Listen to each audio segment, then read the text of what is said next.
Hey guys, welcome to the most powerful stream in the universe. That's every Saturday at this time. We're talking He-Man and the Masters of the Universe. Tonight is episode 2, covering the original He-Man and the Masters of the Universe cartoon. We're doing episodes 12 to 22 tonight. So we're going to talk about episode 12 to 22. The order of this is on YouTube. So I own all of these. You can see I have all my collection right there. I own everything there is to own for Masters. But I'm making it easy because there's production order, there's the fan order, there's your neighbor's order, there's your uncle's cousin's favorite order. There's all these orders to watch. There is a free channel on YouTube that has almost all the episodes. It's missing one or two. I'm going by that order so that people who don't own these sets can still participate by watching those. So we're not going to be able to watch the cartoon together, but we're going to freeze frame it and chapter through the cartoon. So we're going to chapter through those episodes with you together, but you can watch all these for free online. All right, so before I get into it fully, let's remind everybody that every Monday is Earth's Mightiest Mondays. And this time we're covering 4 Avengers comics. So we've been doing Avengers now for a while. This is episode 49 of Avengers comics. So we're covering annual number 8 with the return of Dr. Spectrum there and taking over a body. You'll see what happens on Monday. And then 178, 179, and 180. So there you go. That'll be on Monday. Then on Tuesday, it's Tuesday Night Terrorvision. We're going to talk about Dolls, great horror movie.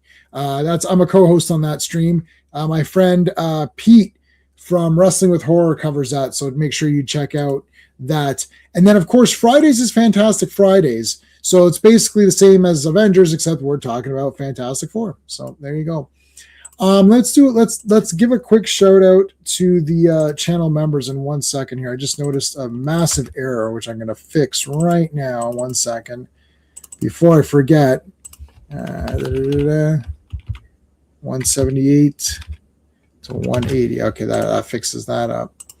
So let's shout out the Super Friends. These are the channel members, so we always thank them at the beginning of every stream. And hold on a second. Let me remove the comments for a second so we don't cover my buddy here. So we big thank you to Dan, Steven, Sean, RR, Mark D, Brennan, Philip, DJ3, Digger Jim, Quagnar, Just Joe, GT James, Backseater, Rogues, Coffee Drinker, Killer Pizza, Ocean Wolf, and Andrew. And of course, we always thank Clobbering Times. So thank you guys to the Super Friends. We appreciate you. So there you go. Okay, let me put the comments back on the screen so you guys can see everyone's comments. I'll say hello to everybody in just a second here. All right, so let me get my screen ready here. All right, RR, our super friend RR was here first. How's it going, dude? Thanks for being here. Appreciate it. I have the power. Dun, dun, dun, dun, dun. Joe Dog is here. What's going on here? What's up? You're watching Fear. I've never heard of that. Is that a movie? Is that anime? Never heard of that one. Greetings. How's it going, dude? Soda Jerk. How's it going? Oh man, Brainiac. Love the Brainiac avatar. That is bloody awesome. That is super awesome. Guys, there's a poll up for He-Man. So let me know what your thoughts are. Oh, Angry Gamer just popped in. How's it going, dude? All right. Let's bring in my co-host and we can start getting her going here.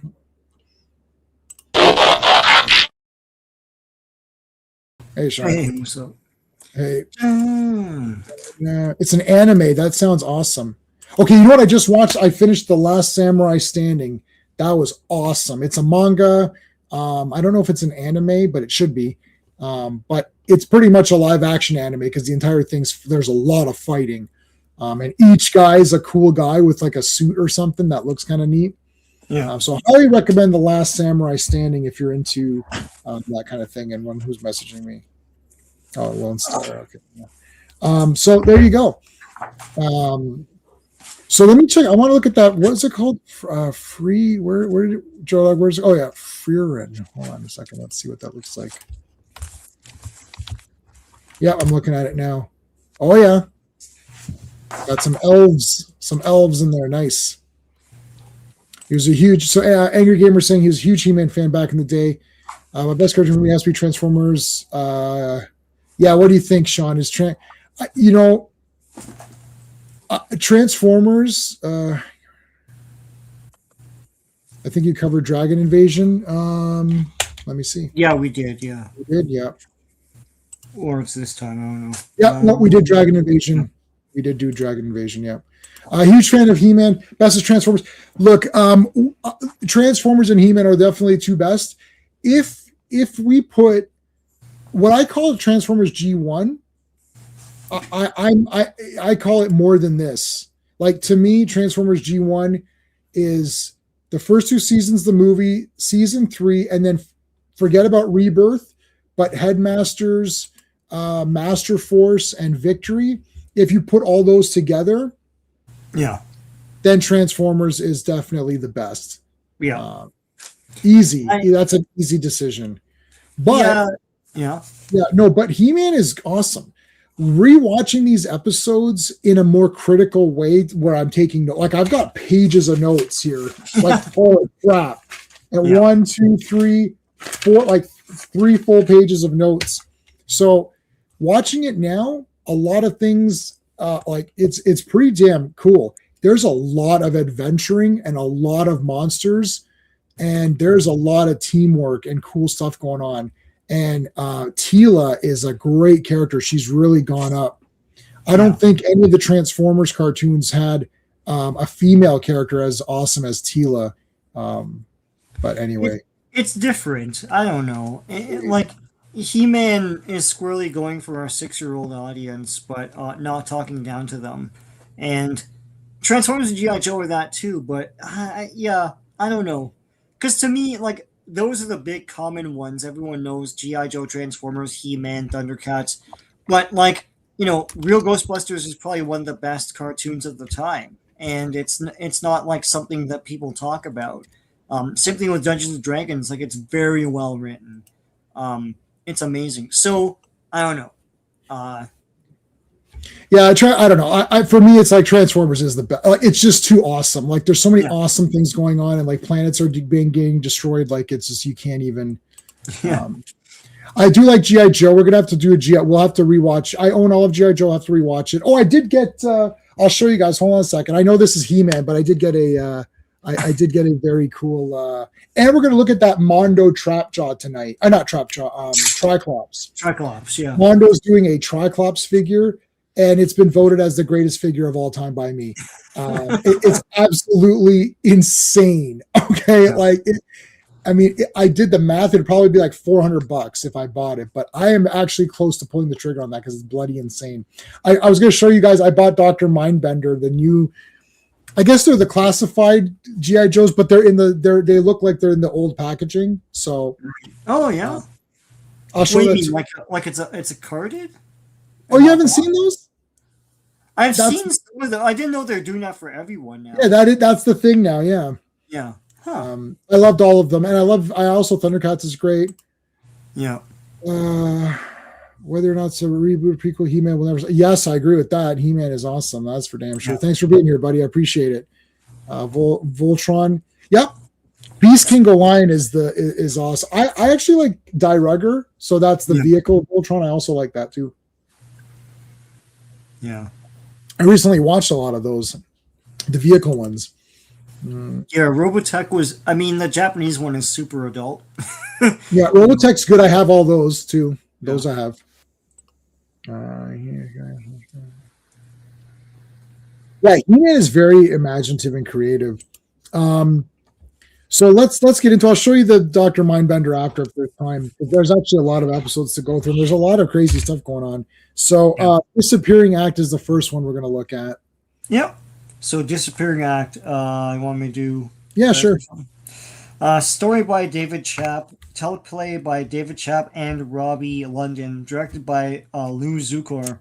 Script approved February 28th, 1983. And the final script revision was September 20th, 1983. And this aired on February 27th, 1984. There you go. All right. Oh, Oh man, look at Skeletor and Beastman hanging out on their big table. they never made this throne, eh? For any of the That is crazy to me. yeah, it's like it just forgot about it, you know? How is this not a play set or whatever? Yeah, like you sit there and that table and everything would be awesome. This throne should have been in Snake Mountain the way that the other throne was in. Yeah. I never owned. I actually, you know what? Honestly, I've never had any Snake Mountains ever. I Right. never had Yeah. any Snake Mountain for Castle Grayskull. Except for 2000, I have all the Castle Grayskulls. The classics Castle Grayskull. I have the one that you got me, which is the Origins one. Yep. And I actually have an original Castle Grayskull that's just literally bare bones. Like it's been gutted. Oh, like none of the stuff. Nothing. Yeah. Completely gutted. It's a Yeah. shell. Just a shell. Yeah. So did Snake Mountain have this in it or no? Right? I don't think No, so. it never did. I don't know. Why is that? Did you have Snake Mountain, Sean? No, I never had Snake. Why? I could not find any kid that had Snake Mountain. What is it? Why was that not a It was thing? very expensive. That microphone thing made it super expensive. I don't know. And plus, I think parents were like, "F it, you have Castle Grayskull. I don't need to buy another big stupid thing for this." Right? Yeah, I feel like because everyone is fighting to obtain Castle Grayskull, that's a generic play set that can go with anybody. Like in your playing, you could say Skeletor took it over, or if you're playing, you can say He-Man has it. Yeah. The dinosaur characters were weird. Yeah, I don't know what to say about those, but they're kind of neat. What, Turbodactyl and all that. Yeah. RR, thank you. First super chat, first and only super chat gets the He-Man punch on the He-Man stream. So thank you. Boom. Thanks, man. I really appreciate it. To be honest, I'm really a casual fan of Master of the Universe. I was never a collector, but J-Man and Sean are your favorite streamers. Wow, thank you, because they spend 90% of the time on things they love. Yes, I occasionally do rants, but very, very few and far between. And only if I'm pissed off the morning I wake up. Like if I didn't, you know, I don't know, maybe the shower was weak or something. Sometimes the water pressure here is weak and that just pisses me off, and then I get all pissed. But thank you, man. I really appreciate that. So besides the He-Man punch, I don't have too many other. How about the He-Man wink? That's always a good one. Boom. and I'll give you the eyebrows there. Thanks, man. I appreciate it. Slade is saying I had a Snake Mountain. Everything's on the outside. Oh, okay. That was the curse of play sets. Like sometimes you just make like it's a shell, basically. Right. Yeah. Okay, so there's a volcano that's erupting, which I just literally chaptered to perfectly. That's great. That's awesome. That was an awesome. Oh my god, look at how crazy that is. So He-Man comes in, and there he is, and he plugs up the volcano. That was funny. Yeah, I like that they show him saving some of the village people that are just random people. And I like that. There's like two guys there. They're going to be struck by lava, and then he plugs it all in by just shooting the crust around the volcano or something. Yeah, that was kind of cool. Yeah. You had a stream on Fantastic Four? Forgot to mention on last stream on Fantastic Four, Ben Grimm and Reed Richards joined the army. Oh, yeah, they did. Yeah, they were in World War II, yeah. Because it was the 60s, right? So, yeah.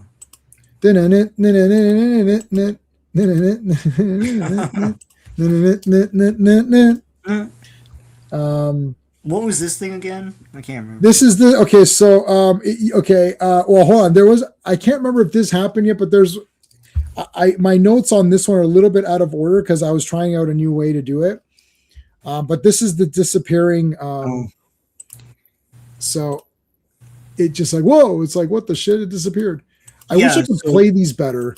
So this thing attracts anything flying or something like that, and he, for whatever reason, wants to make it disappear. Device for tracking. They hear a commotion and head for Orko's room. Orko's out of control wand accidentally strikes the sword of power and makes it disappear. Yeah. So then Skeletor captures Adam and then says, "I want you to send He-Man but it can't happen because the sword's gone, right? Yeah. So he can't change the He-Man. Yeah. Okay, so so Orko has to clean his room, and he's decides to use his magic wand to help clean the room, and then that is what F's it all up and makes the thing disappear. The sword disappears or whatever. Skeletor is invisible at one point, which is kind of, it's like, Yeah. look at that! Look, Orko's grandfather or something. Yeah. The hell's that? I heard about that classic comics. I'm not sure if that's actually happening. That was If it does, it's dead. It may as well. It's dead. Yeah. Yeah, was that officially announced or just like a rumor just to see if people would react like classic here and be like, "Oh shit, no." Yeah. Yeah. There's so he wants to capture him. Now the sword was sent back in time. That's what happened here. Right. So they have to go to Preternia, even though they don't call it that. They don't. You're right. You have to go back in time. Yeah, they are going back in time. Yeah. So it's Orko and Krenger. Yeah, Orko Cringer team up. That was pretty cool. They're pretty brave to go back. Like Krenger is always shown as a coward or whatever, but he did. I mean, he is going back in time, so that's pretty good. Yeah. Hey, Grace, give me a second. I'm just cleaning my glass. I accidentally, when you thumbprint your glasses, there's nothing that enrages me more. If you guys wear glasses, you know what I'm talking about. It's the most irritating crap ever. And you got this big stupid print on your face. Okay. I got so much crust and crap on my glasses right now, but the sorceress is in the house. How's it going? How's it going? Look at Adam. He's like, oh man, I want to be He-Man right now. If I was He-Man, I could get out of this in 2 seconds. Yeah. But nope, you're not He-Man, buddy. They gotta get. So Skeletor wants He-Man, of course, but that's not going to happen. So there's the sword. Yeah. Wasn't some guy picking his teeth with it? This guy. Yeah, this guy was friggin' awesome. Yeah, the monsters get more and more horrifying looking. There's a guy towards the end of tonight that's awesome, dude. Yeah, there's a lot of crazy creatures. This guy was picking his teeth with the sword. Like, how awesome is that guy? Yeah. What was his name? I think I wrote it down. So these names, I couldn't tell the names a lot of the time, so I just said, whatever. But that beeper is to summon flying creatures. So Adam can use it to summon Stratos. Yeah. And that's going to be his kind of ace in the hole. It helps him get out or whatever. Yeah. It's hard chaptering in these intervals. Yeah. We won't even see Stratos, right? Right. Look at the backgrounds, man. They're crazy. They're cool. Yeah. Yeah, that they thought that Rabbit was a big demon man because the shadow looks like horns and like claws and stuff. Yeah. So this guy. Core 4 characters: He-Man, Man-at-Arms, Battlecat, Ram-Man. Yeah. And what about Teela? Wait, how many do you have there? Hold on. He-Man, Man-at-Arms, Battlecat, Ram-Man, Source. That's 5 characters. Are they saying He-Man, Battlecat is 1? You could do that. They came together. So. Yeah. No, I like Teela's like my animated girlfriend, man. Like I like Teela a lot. I'm gonna if I was an animated character, I'd date Teela. She's like, should have told her her He-Man name should have been Legs for Days. No, it's good. Yeah, she's a cutie. Yeah. Look at how badass these guys are. Holy shit! Look at this guy. So he's wearing. He has. It's like a big like. Yeah. So he's got Orko's hat on his head. Yes. Yeah. Yeah, they note that, and he's like, "What the hell?" So pretty good. You always loved. I've had glass so much courage. Oh, I can't do that. I there's zero chance I would ever do that surgery. You're afraid? Yeah, I'm not. Even after that He-Man lesson on courage, I'm still not going to go do it. Yeah. Always loved Teela as the daughter. Yeah, as the daughter of Duncan. Yeah. Sorceress, Teela, He-Man, She-Ra. Yes. Okay. Yeah. Just finished Claremont's Iron Fist. Oh yes, absolutely awesome. Yeah, that was great. That was a good purchase, and that was based on our recommendation. It was good. Okay, so let's get back to the let's get back. So Man at Arms made a He-Man robot here. I wanted to point that out to you guys because Skeletor wants He-Man to show up. So He-Man has to show up. So this isn't He-Man. This is actually a robot He-Man. I wish they would have done a bit of a color. Well, the point is it's supposed to double as He-Man, and I know, but Faker is a Mattel desperation ploy. They're like, just like recolor He-Man and make him a different thing, right? Mm-hmm. Yeah. So this He-Man, this is not Faker. Man at Arms created this robot. This is like a Superman robot. If you guys read Action Comic, like if you read any Silver Age comics. Yeah. And every time he does anything or moves, go boop, boop, boop, boop, boop. Like, it's pretty funny. I can't even do contacts, buddy. I can't even put that in my eye. Ever since Final Destination. Yeah. Okay, so they get the sword back. Now, Adam calls Stratos. Uh-huh. We got to see Stratos there for a second. Where'd he go? That's the fake He-Man on the attack track. Yeah, on the fake attack track. Where the hell's the guy? Where's Stratos? I just had him on screen.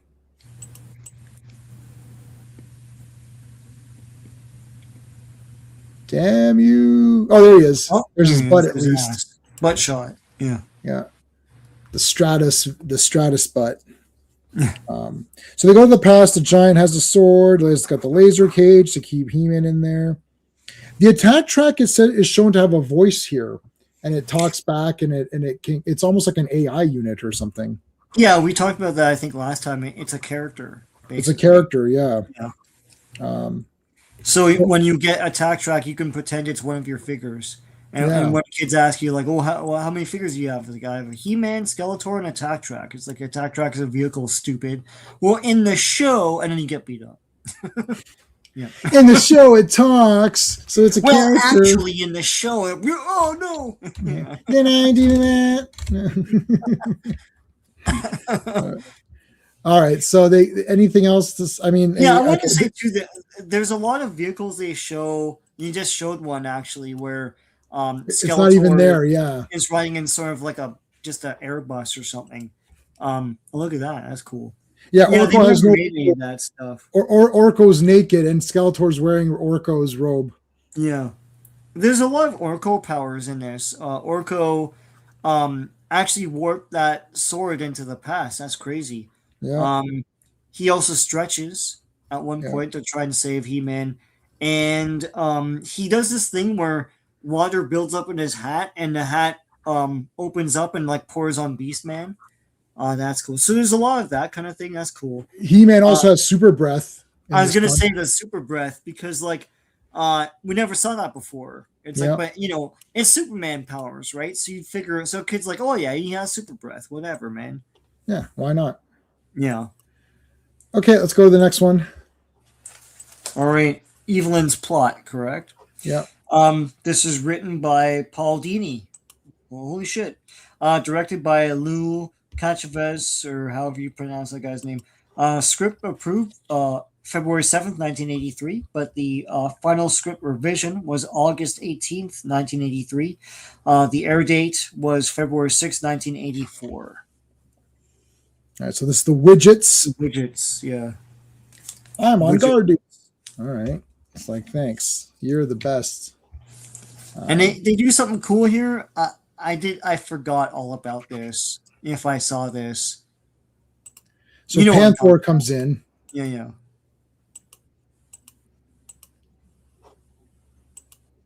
Hey Al, how's it going? Hey Al. Yeah, so the widgets, Panther is climbing up to come in, right? Into this. Yeah. Into there. And they all those guys are coming to get their Korodite or whatever it's called. Korodite? Yeah. No, it's Yeah, Corendite. Yeah, Cordite. Yeah. Cordite, yeah. I don't know how to spell it. So I'm trying to. It's Cordite, yeah. Cordite. Okay. Yeah. So there's a He-Man signal in this one. I'm gonna see if I can Yeah, free. it's awesome. I don't know if we can get to it, but I'll see if I can find it. But here's the Babe widget. I guess. This is like the big sought after widget Yeah. Babe or whatever. Her name is Bucktooth Boobs. No. Uh, what else I want to say? um. Yeah, so they wanted the core. We said that the Cordite. We said that. Is this So the one where- Sorceress uses Cordite for He-Man's armor. That's important to know. Yeah. So it makes you stronger, the Yeah. armor. So that's made- kind of from the comics. Yeah. They made brand new backgrounds for the village here. And also I think it's this one where so there's a rotoscope of like it's looking up at a character as it swings like that. Yeah, And they did that with Merman and it looks awesome. it does. Yeah, I know exactly what you're talking about. Yeah. Here's the He-Man signal. It's like the bat signal, but He-Man, Yeah, it's cool. the big cross or whatever. Like, Yeah. that's the He-Man signal from the widgets. They don't use it unless they're in trouble. The He-Man signal is not a beeper. Yeah. Yeah, That's- they never used this much after this. I mean, let me see if there's something in the trivia for this. I love that Evelyn disguises herself here. Yeah. You know, it's funny, like this is the first time we're seeing this He-Man signal, and it's Paul Dini who went on to do Batman. Yeah, Yeah, bastard. with the Batman symbol and all that. Where's the I get to Evelyn here. There's Evelyn. Oh, there you go. So Evelyn transforms herself. Yeah, into Um, this chick. Yeah. Yeah. Squinch appears later in the series, so it's a first appearance for that guy. And her name is Naria or something. I forgot. This chick, The fake Evelyn. yeah. She does say, "Oh, you're overreacting" or whatever at one point, which I thought was pretty funny. Nadira. Nadira, that's it. Yeah, Nadira. Yeah. So she goes in to infiltrate, and she's like, "Oh, Panther's after me. I need help." So the widgets come and help her out. Of course, they're the widgets are. It's always this is one of these tropes in all these old cartoons and shows where. Mhm. Like a beautiful human being is always attractive to a non-human person. Yeah. Yeah. It's like the widgets, like this widget guy finds her very attractive, but why? Like Because the audience does. That's because the why. audience does, yeah. It's like Creature from the Black Lagoon. Like, why does he give a shit about that chick? Right, But it's because the audience knows she's hot. So right. yeah. The attack track talking back, don't give me no flack. Don't talk no smack behind my back with a hacky sack, like a Klingon choose gawk, yeah, just like a Big Mac. It's PG, so no friggity frack. Pretty good, R. You're like organized rhyme, Tom Green. Yes. Check the OR. You like it so far?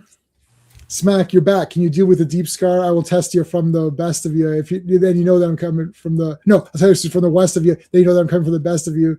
I'll remove you quicker than a band-aid. Paid backstage, and I'm gone like a renegade. Receive honors, make you goners.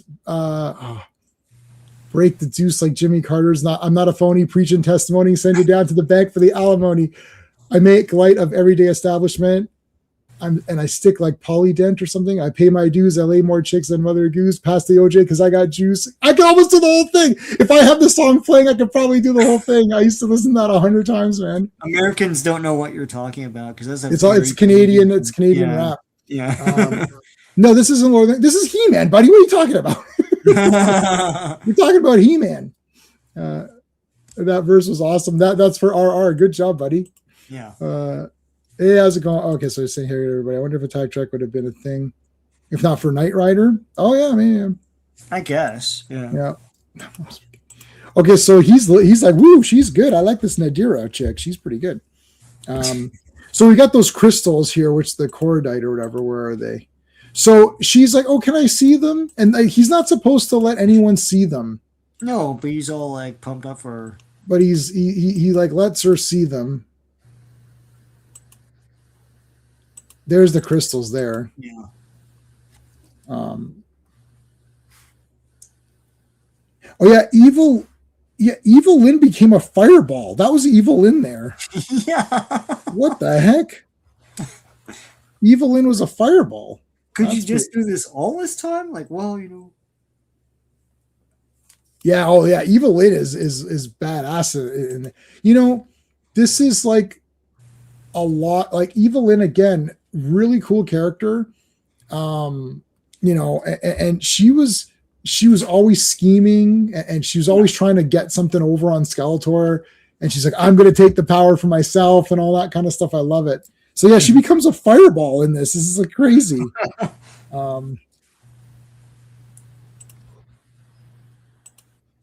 Hey, yeah, that's right. I grab a horse, I jump like equestrian, talk smooth like Lando Calrissian, deal with the leader of the convoy, make some noise for the boys as we rip points, move your joints in motion if you can keep up. And if you can't, here's the hanky to clean your weep up.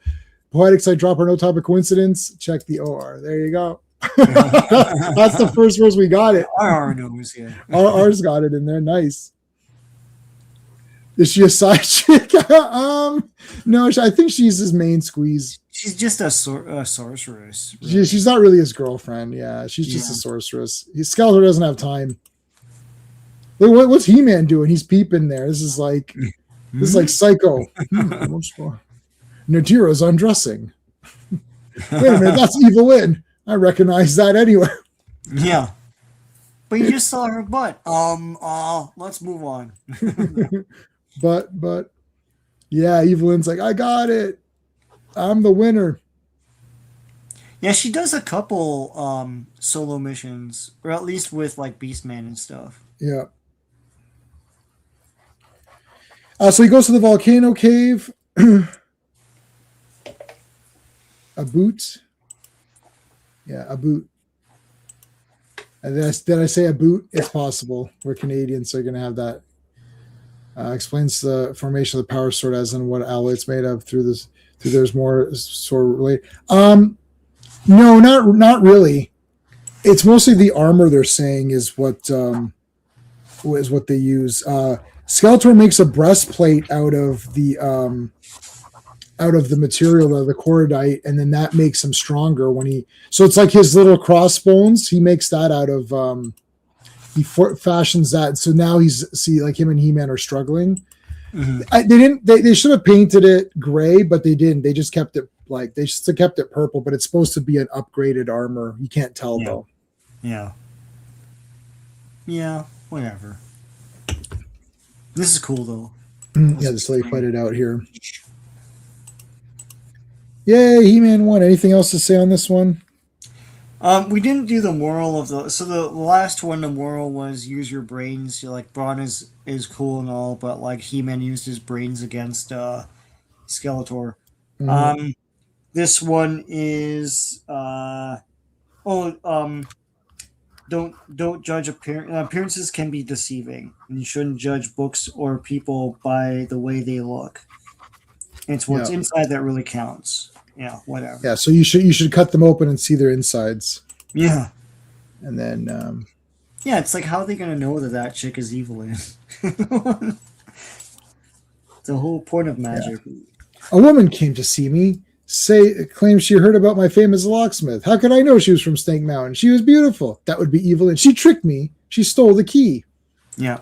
It's like, Gwildor, can this device of yours get us to Grayskull? Yes. To the sorceress? Yes. Those were the first coordinates I calculated before she came. Good. Oh, no. But we can't. If we go, Skeletor's key will locate us. Nee. Sounds like he's already located us. Boy, that stream's going to be fun. I'll just do the movie while you guys sit and listen. All right. So this has I was kidding. Oh, okay. I got evil booty call. Oh, I got you. The female dwarf goblin could be Heidi's cousin. It's one of the family. This is talking about, yeah. No, both breastplates are primed in good versus evil, and it's just whoever's wearing it. Yeah. Yeah. Sorry, Sean, what were you gonna say? What is this one? Dawn of Dragoon. Yeah, Dragoon. I don't think they made Dragoon into a guy into a figure. I don't think so. You really should. I mean, Dragoon's awesome. Like he looks Yeah. great. He's always flexing his chest or whatever. It's like, what the hell? Yeah. All right. So this is written by Robbie London, directed by Ed Friedman. Script approved January 28th, 1983, but the final script revision was July 28th, 1983. This first aired March 5th, 1984. Yeah, what was this girl's Trezel, or what was her name? It is oh shit. Well, yeah, They go to Trolla. yeah. Driel. Triel, right? Driel. Driel. Yeah. So female Orko Driel, we got that. I think she turns up later. I'm I pretty think sure. so, yeah. Yeah. Oh, my pen's out. This pen is dead. Oh shit. Hold on, let me get another pen.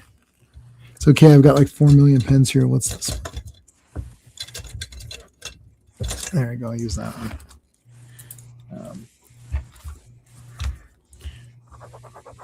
Yeah, so Driel, okay, so there's the half man, half dragon.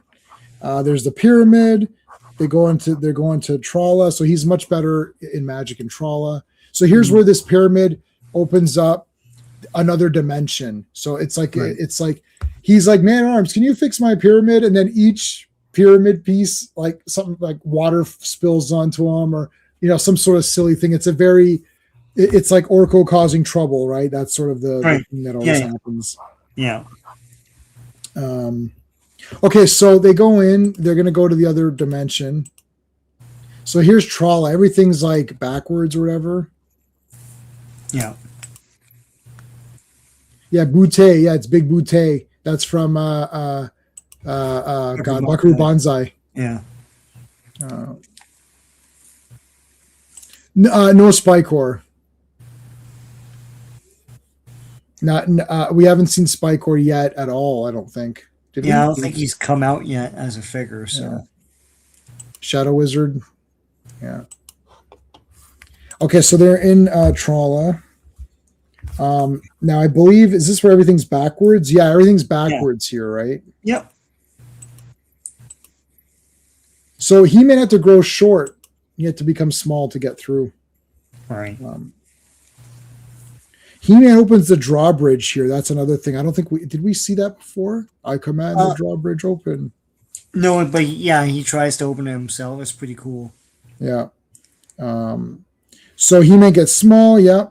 They mention Moonrise, which is the time limit in the He-Man movie, the Dolph movie.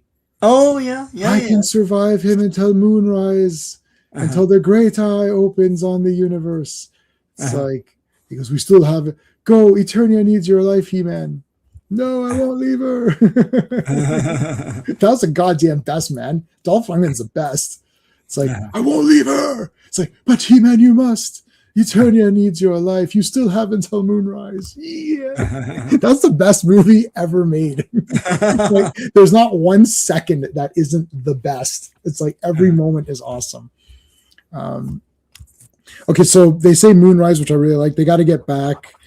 So when he comes to Trolla, he immediately transforms to Adam. Right. So this is the thing this is the device to make him grow large and small so he can enter the portal. Yeah. No, his power. No, there's no King Grayskull in this cartoon, as far as I know. As far as I remember. Yeah, that's a 2000X thing. Yeah. Yeah, that's a 2000 thing. He just gets it from Grayskull. So he turns back to Adam, and he has to fight all these cool monsters.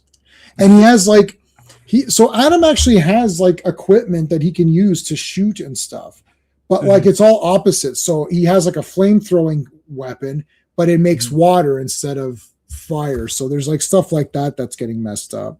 And He-Man can't transform. Everything's messed up. It's all backwards. Yes, he's a science guy too. Yeah.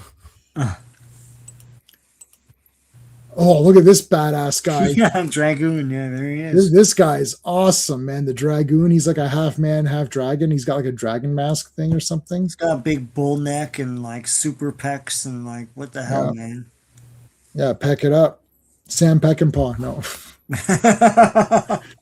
looks like Dungeons. Well, all these cartoons look similar. Yeah. You mentioned earlier the Ralph Bakshi Lord of the Rings, which I absolutely love. That was rotoscoped, and a lot of this, there's like lots of scenes that are rotoscoped here. You got when guys are running, or when they turn and move, or when Yeah. they're jumping down on stuff, like things like that. There's a lot of rotoscope, and when there's ones where they like perform like a roll, or they spin out of the way, things like that. Like, Right. um, Oh. yeah. See, I always like seeing chemicals and stuff like that. So they figure out to turn to He-Man, you have to say it backwards. Yes, and he does. And he does. By the power of Grayskull, backwards. Does he? I think he just says Grayskull by, or power by the, like whatever. Grayskull the by, by the power. Grayskull Yeah, power the by, or whatever. Yeah. See, we can't see, so we wouldn't be able to turn to He-Man. We'd be like, wait, what is it now? I need to write this down and read You know it. what's funny? He pauses before he does it, so like he does think about it first, and then Yeah. he does it. So there's the bottomless hole here too. I was like, that's I don't know. Oh yeah, so they're draining the Trollin's powers, and then they're filling up that jar.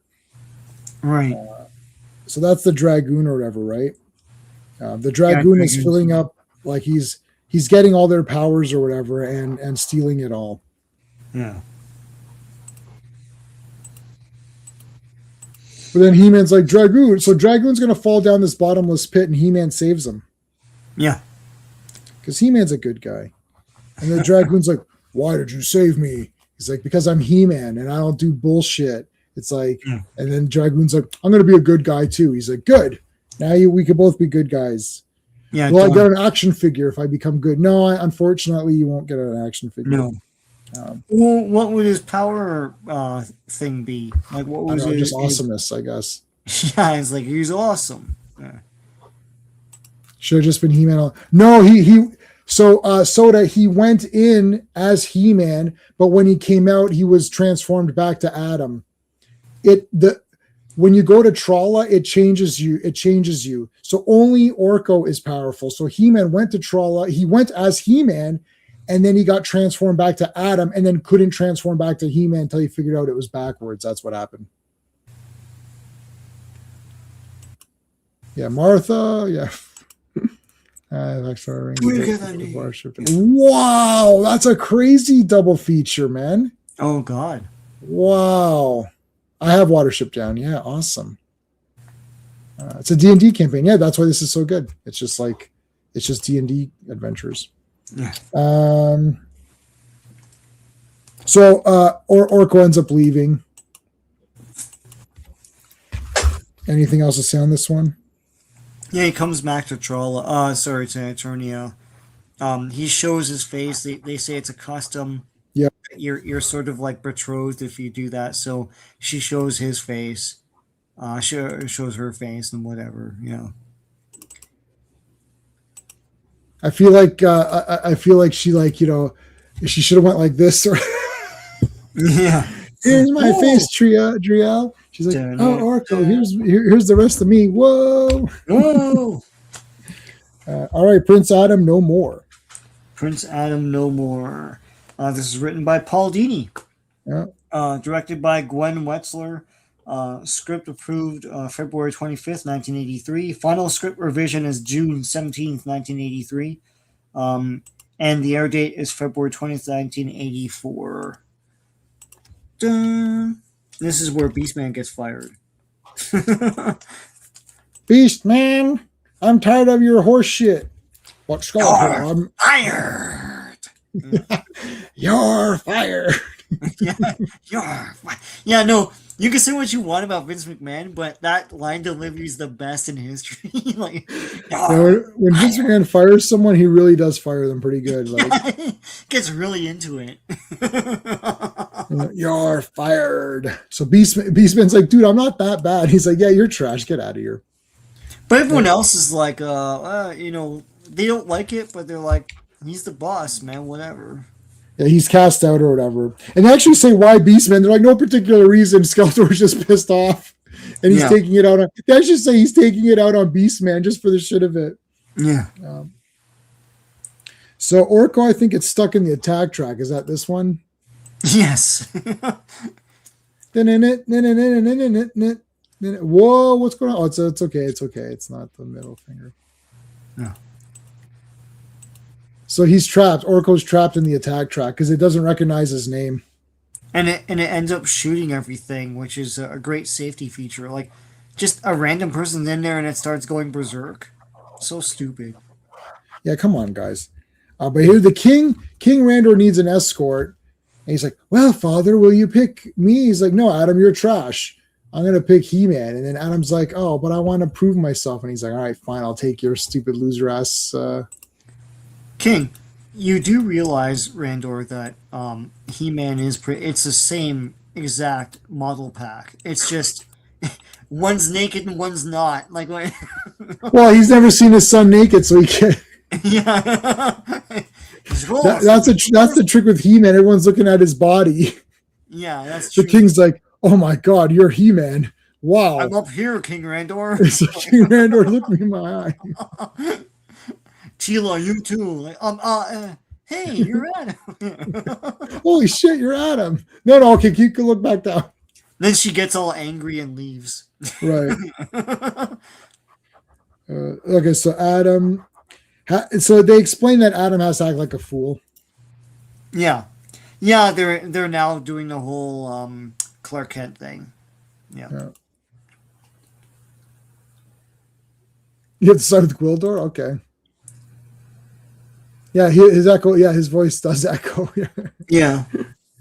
It's like, is that your voice? Is that your normal voice, He-Man? Like, how are you doing that, Mike? I don't know. No. Skeletor. It's like, okay, so Beast. Yeah, I love how the beasts laugh at Beast Man. Yeah. Like he tries to communicate with the beasts, and they laugh at him and spit on him and stuff. You know what's funny about this? Like, any kid watching this would side with Beastman and root for, because the opening scene is he gets fired. You're rooting for him now to get back, to Skeletor. Yeah, I like Beastman a lot. Yeah. I had him as a kid, and I was pumped up. I was like, you know what? I hope Beastman. I remember this episode, and I was like, oh man, I want Beastman to get back to Snake Mountain, and he does. So it's kind of a happy ending, like in a weird way. When he gets back, we'll get to it. But like, I love how Merman is happy for him. Yeah, and they have a celebration and shit. Yeah, that's cool, man. Yeah. So Beastman is like, I'm going to capture the king. Yeah. So he throws down this like tree or whatever. I mean, he does it. He does do it. Yeah. So Adam goes, there's the shadow beasts are here, which are cool.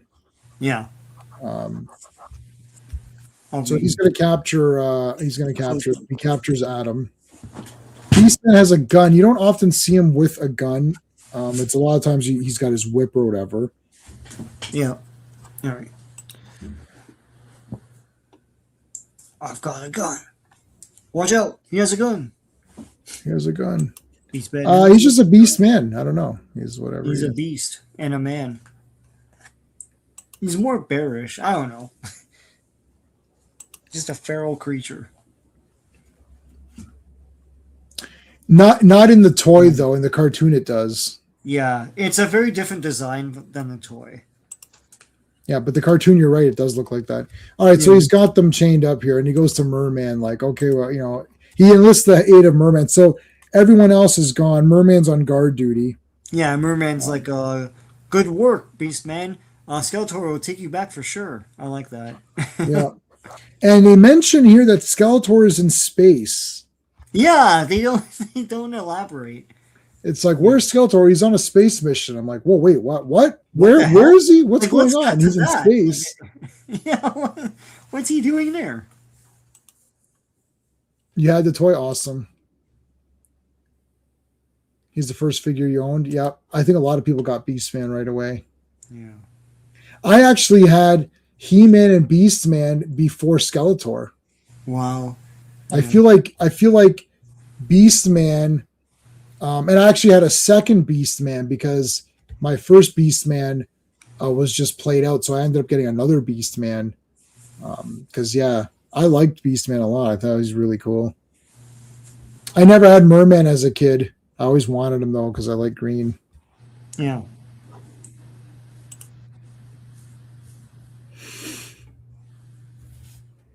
Yeah, Beastman could have used his pay to invest in Apple, and Skeletor was like, "Damn you, Beastman."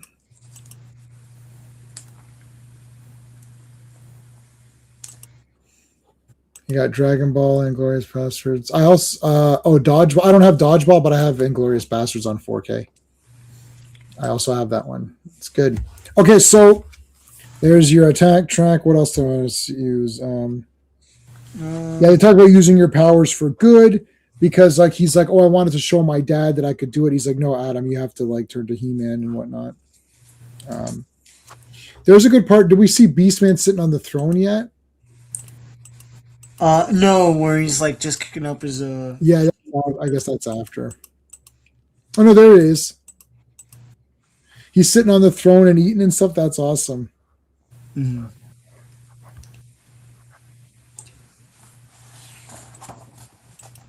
So He-Man breaks out of the prison.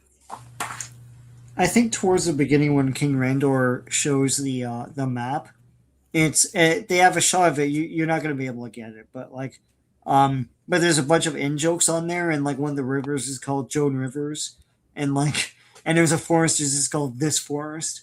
It's just all like whatever. That's awesome. I didn't catch that. You got the hoverbots though. Make a comeback. Randor actually fights the hoverbots. Yep. So he grabs this weapon and he starts beating the shit out of stuff. He's got a good left hook or whatever. Yeah.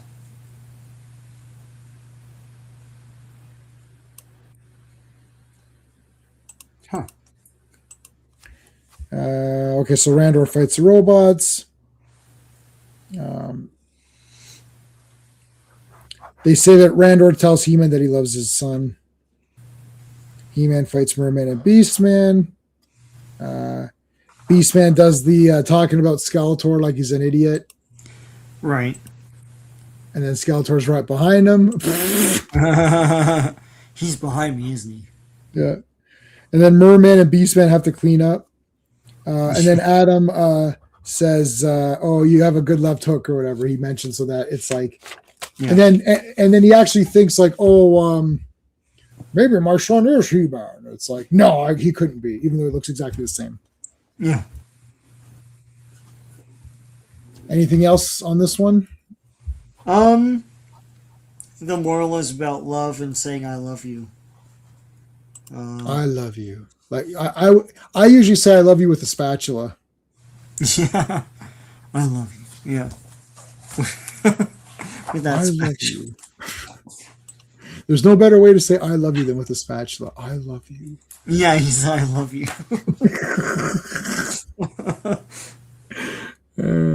King Friday, yeah. And Lady Elaine and all that. Dodgeball, yeah. Krang Randor's pretty buff, though. If you bought the toy, he was pretty buff. Well, actually, in that one, he does this. He's like mega. Yeah, he does. Yeah. There's a lot of great fights in this one. Yeah. So, A Friend in Need. Yeah. Written by J. Burns Stevens, directed by Ed Friedman. Script approved March 9th, 1983, but the final script revision is August 11th, 1983. And the air date was July 30th, 1984. Spatula City. We've got spatulas. No, it's like we sell spatulas, and that's all. All right. Dun, dun, dun, dun, dun. Oh yeah, look at this guy. There was a lot of great wizard fighting action in this one, man. Yeah, so he escapes from jail, and he's out for revenge against He-Man and Man at Arms, though. So yeah. Yeah, what's his Zikran? Javan or Zikran? what the hell is this guy's name, man? It's Zikran, no? I couldn't pronounce. I couldn't tell. I'm going by the book, and it's Okay. gonna be so it's Okay. Zikran, I think. All right. Yeah, so he's escaped. Oh no, wait. No, he's Javan. He's Jarvan. Jarvan. Yeah, there you go. Jarvan. Who the hell's Zikran then? God damn. I don't know who that is. It sounds like a fake name. So who's the chick then? That's Alina. Alina, yeah.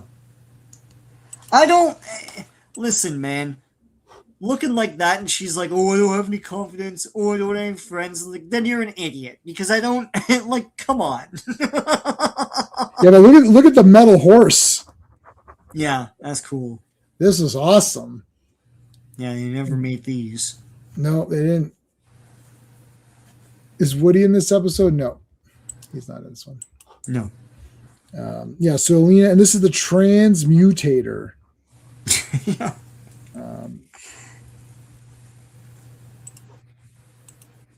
Where can we see Alina? Okay, there's the gas.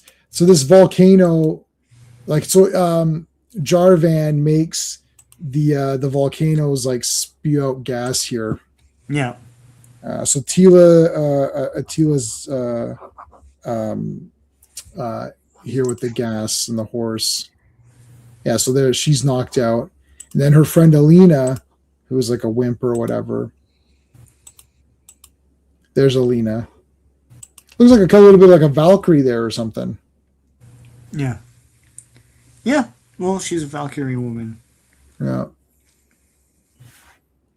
Oh, no. So He-Man comes and plugs up the volcano's holes. That's what he's doing. So the sorcerer. No, he doesn't. It doesn't do that. Thundar's awesome. We're gonna do Thundar, buddy. We're gonna do Thundar. Yeah. Dun, dun, dun, dun, dun, dun, dun, dun. Okay, there's Jarvan. John. Oh, I'm such a loser. Well, the problem is though, she's looking up to Tila, and Tila's like super badass. So she's like, I'm nothing compared to Tila. It's true. You are nothing compared to Tila. So Yeah, you're so right there, actually. Yeah, I want to be better. You gotta do better, Alina. You gotta do better. So then this woman shows up, and she's like, "I'm totally not Jarvan, even though I'm wearing his clothes." But it's like, you're wearing the same clothes as Jarvan, but I'm not Jarvan. You're gonna accuse someone of being Jarvan just because they wear the same clothes. So you're gonna walk around Eternia and point to people and say that's Jarvan and that's Jarvan. No. So it's like, okay, that's true. It's like, even though I am Jarvan. Yeah. But I am Jarvan. Yeah. After all that hype, like I am Jarvan. She is hot. Yeah, Alina. Joel Schumacher armor. Your gun is digging into my hip. Yeah.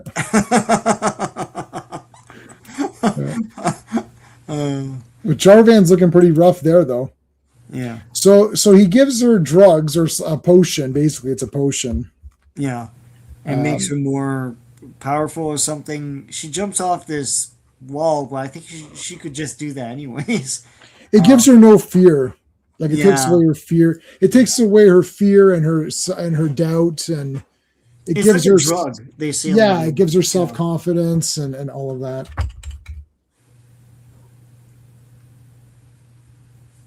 Aren't all potions just drugs, I guess? We're all Jarvan. See that guy over there? That's Jarvan. It's like, damn it. Okay, so he gives her the potion. She's flipping around and flying the ship. I love that she gets so confident. She starts flying a ship, and then it's like Adam is. Oh no, there's a transmutator, which we'll get to in a second. So now she's flying the ship, and like she's flying the ship so fast that Prince Adam falls out of it, and he's like, he's falling down. So He-Man transforms while falling out of the sky. Yeah, that's awesome. That's pretty cool.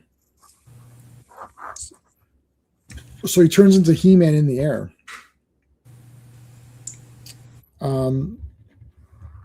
So the thing is that the potion wears off. Yeah. So she wants more potion, but now Jarvan in disguise is saying, well, give me the transmutator and then I'll give you some more of the potion. So she thinks, well, I'll give him the transmutator, I'll drink the potion and I'll get strong, and then I'll beat him up and take the transmutator back, which is actually a great plan. Yeah. Or she tricks Orko into help carrying it because it's too heavy. Yeah. Nador. Whoa, look at that. It's got the big, like, Madonna boobs or whatever. Yeah. Yeah. Big boob armor. It's like, I want boobs.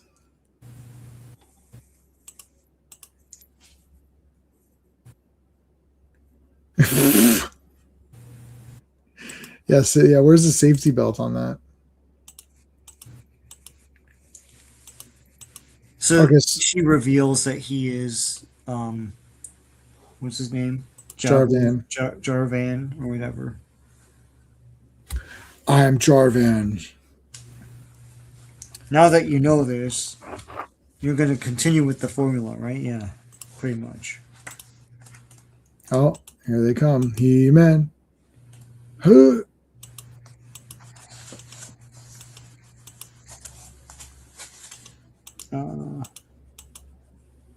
He-Man flipping around and falling all over the place.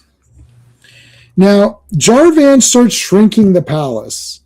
This is crazy. He-Man goes into the palace and literally like holds it from shrinking.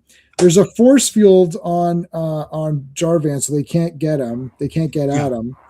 Yeah. In the meantime, He-Man is holding the like he's preventing the place from shrinking. Right. See, there's a lot of magic use here. Yeah.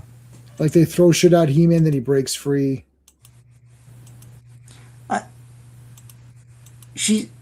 Yeah. I don't know if I should point this out, but Go ahead. Elena is our name. Yeah. She has a curious design on her pelvic, like it looks like genitalia. Oh, here? Yeah.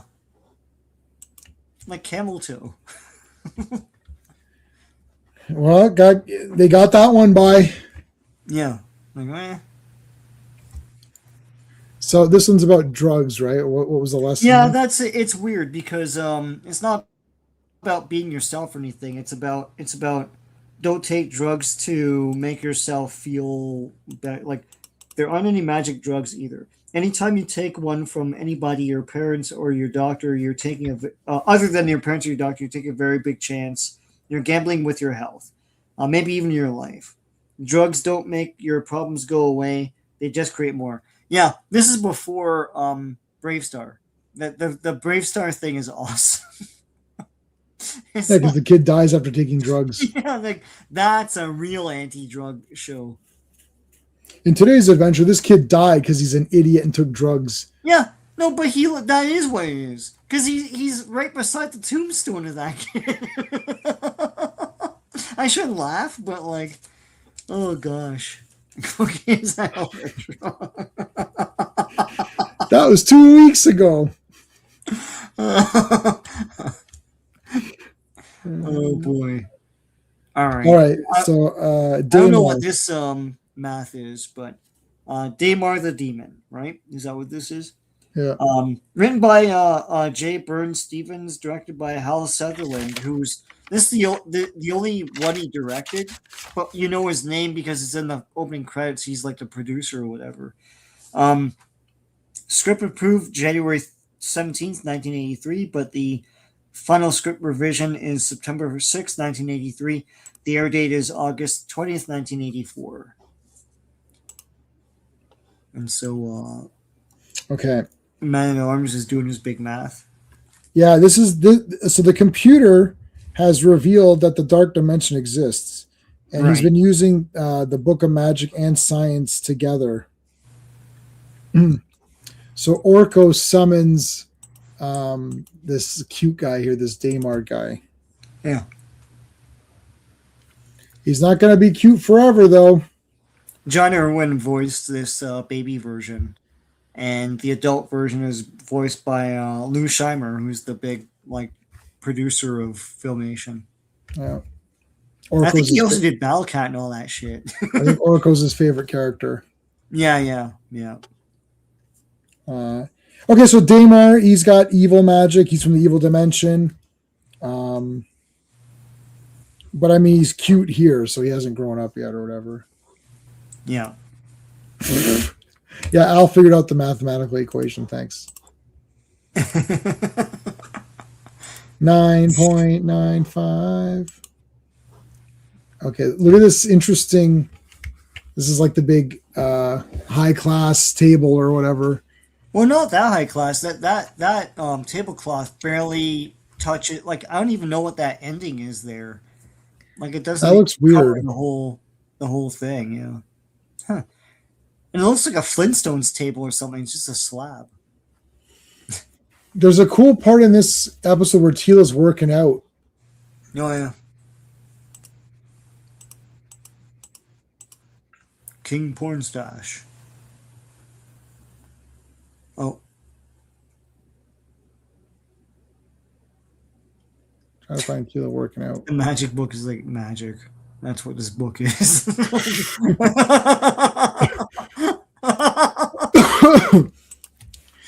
I'm looking for that book. What was it? What's it called? About? It's called Magic. Yeah, it's called Magic. Oh, that one. I'm looking for this magic book. Like, what's it called? What's it about? Well, it's about. I think it's about magic. What's it called? Magic. Why is there like a yellow egg on it? Yeah. We need a design for this cover. Like, I don't know. It's like super low effort. Like, get a pizza after.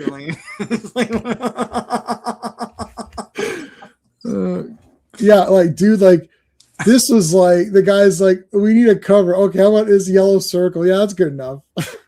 Remember, I can't remember what cover it was for one of the the Legion of Superhero things where, like, the title is moved away from the guy's hand. Yes. It's like, you have to show it. Yeah, because the title was so long. Yeah. And the book, so it's like, it's like here, if it's, like the books, it's like you got the book like this. So let's pretend this is the cover of the book, and the guy's holding it like this. So the title goes around his fingers. Yeah. Like, it's like the Book of Magic. Like, it's like yeah. It went around his hand. You're like, okay, that's weird. Like, just to show what it was. It was like the Bible or something. I don't know. Right. Yeah. Okay, so it's a magic book. Yes. Okay, so Skeletor picks up on this extra power that he's been feeling. That's been where it's entered Eternia. Right. There it is. Yeah, and he's got this cool graph with like this like thing, and it's this machine, but it's like Skeletor themed. Like, it's got this face and everything. It's cool. Yeah, it detects like the power levels and everything. Yeah. So this power can change reality. Mm-hmm. Here's one of the first instances where Evelyn is like, I want the power for myself. Right. So Evelyn goes and actually steals the magic book. Right. There's the Teela on the back seat there. Yeah. There was extra like ridges Right. on the back of Battlecat. There's extra ridges. Yeah. You could sit someone. Yeah. Probably not two, Mhm. but at least the old toy. But Yeah. you can probably get one other person on the old toy. Can you fit? Yeah, you Yeah, can fit this another. is modeled after the old toy. It's got these things. Yeah, so you on could it, fit so, one yeah. more person on there. Yeah.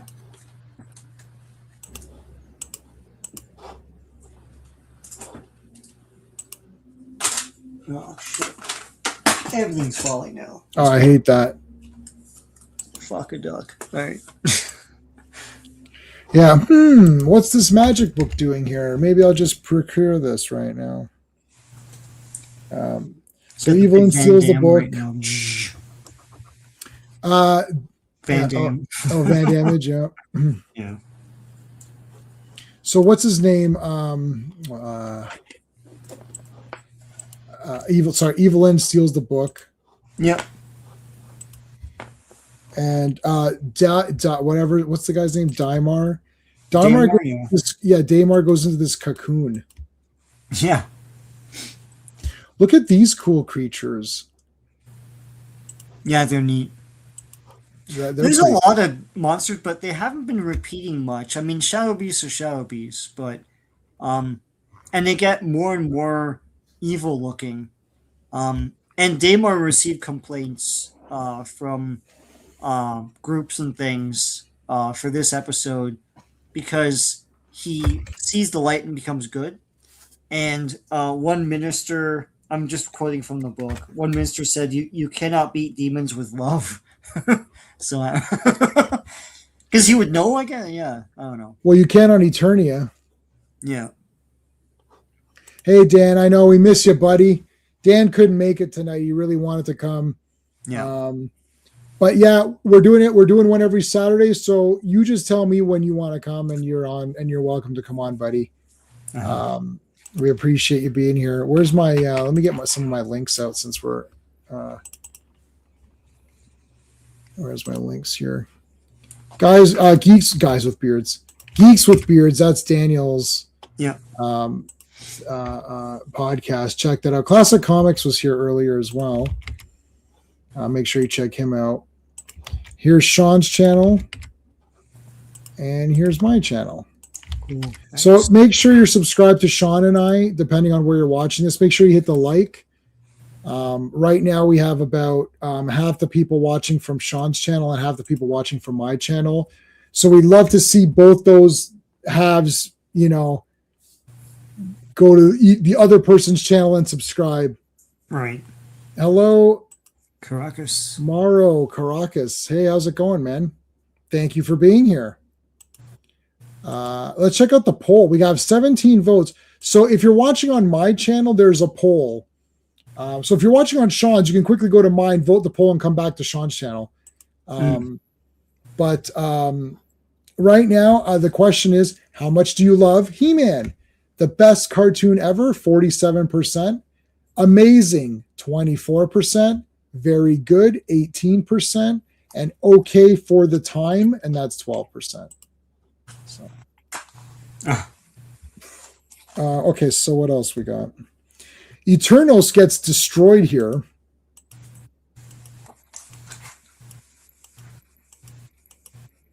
Yeah, this guy's awesome.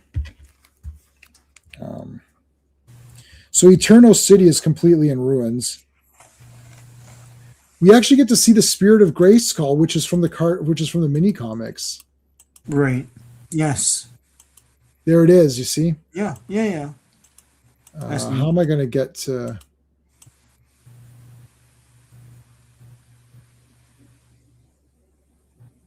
Sorceress is sleeping.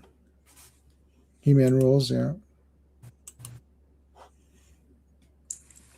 So we see the Spirit of Grayskull, like in the mini comics. If you guys were here last week for the mini comics, so Daimar is the king of the fourth dimension. The dark dimension. Yeah. We do get a little bit of Skeletor versus Daimar, which is kind of cool. Now this is funny. I wrote this down. He-Man has a bolo, and he swings the bolo to try to capture Daimar, but Daimar breaks out of it, And He-Man turns to the camera and says, "Anyone want to buy a used bolo?" Yes, yeah, he gets all shticky. Yeah. I can't believe it. He turned to the camera, he broke the fourth wall. Yeah. They always talk to the audience in the lessons at the end. Yeah. They talk directly to you.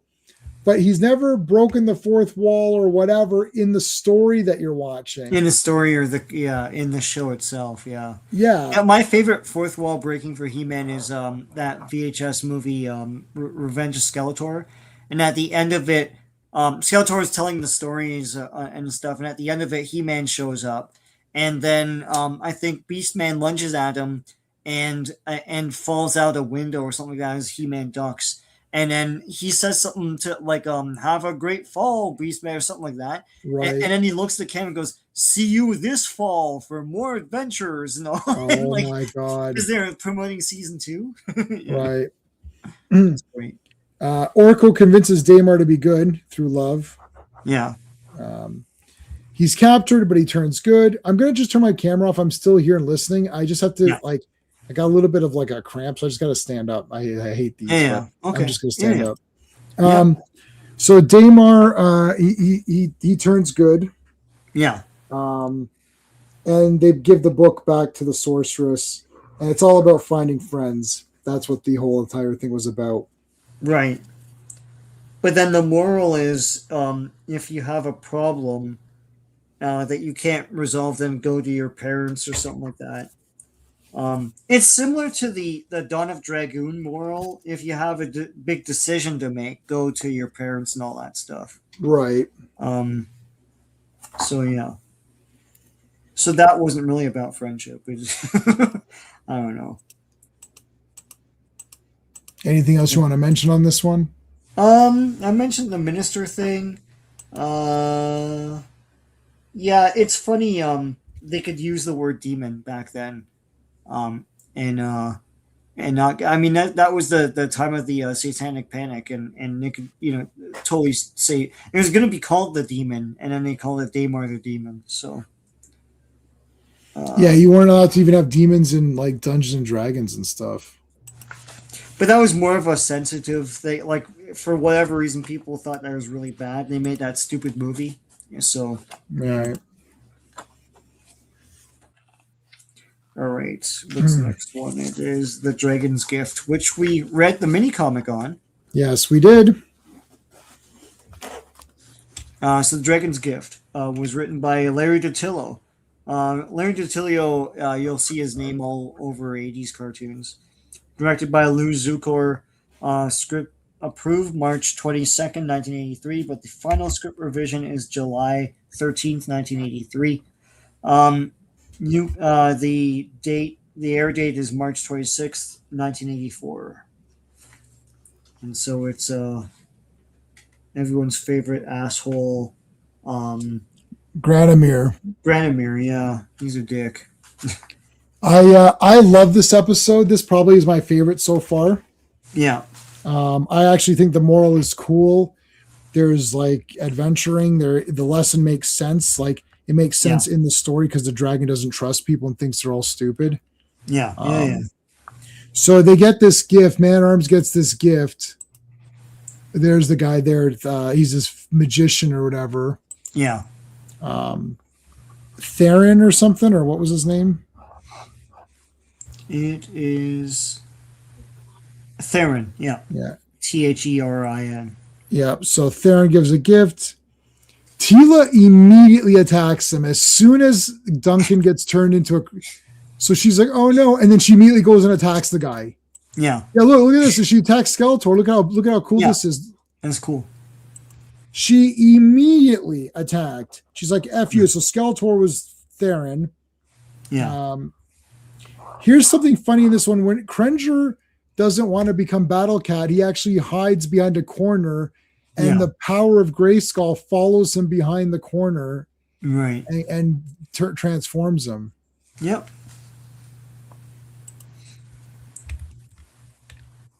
Yeah. And then they got to go to Granomir. So Granomir is the only one that can tell them how to reverse the spell. I'm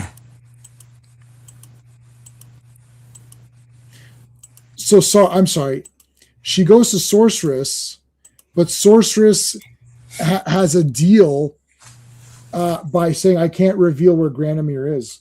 Yeah, I can't help you. And then Tila gets all mad, and then she's like, "Well, I have a deal with you gotta go to Granomir, but I can't tell you where it is." And she gets super mad.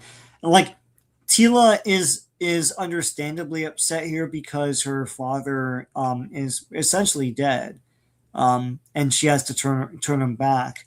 Uh, so this isn't totally like Kevin Smith's version of the character.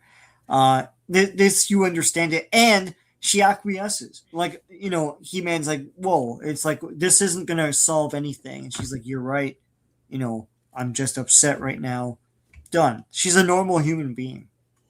Oh, I love Tila in this cartoon, and I hated her in Kevin Smith's thing. So clearly it was wrong. He did her wrong. He did He-Man injustice and Tila injustice in the name of doing Tila more justice. Yeah.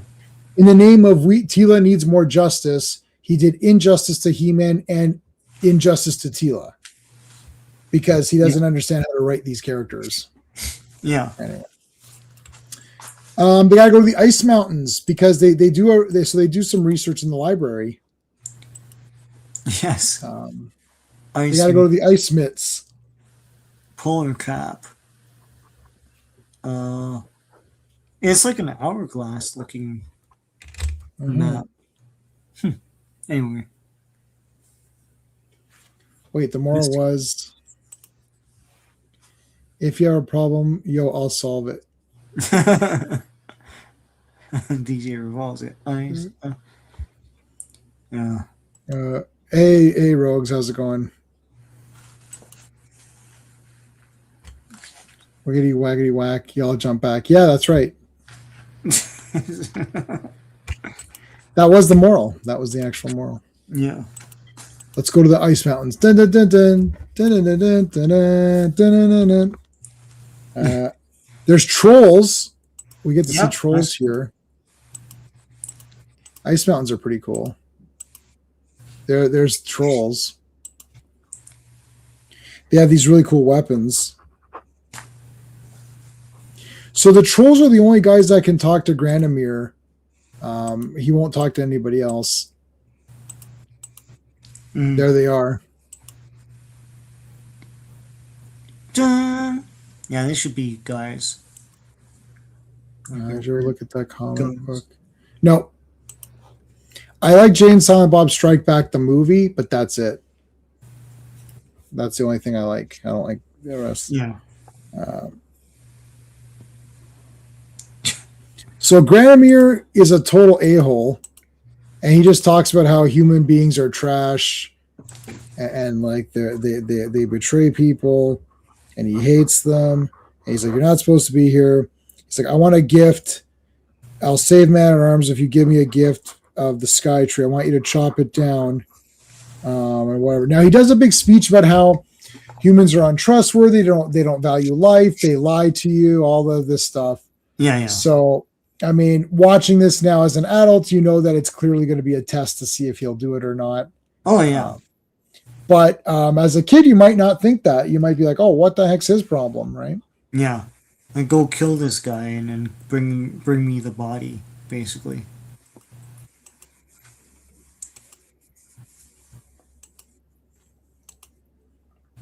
So they go to the forest here. Yeah. Yeah, big dragon, little wings. Yeah, they explain in the actually in the storyboards, they explain that when Granomir gets angry, his wings grow. I don't know why, but now they want Skytree. If He-Man and Tila fail to deliver Skytree, they're going to be sent to another dimension. That's the other thing too.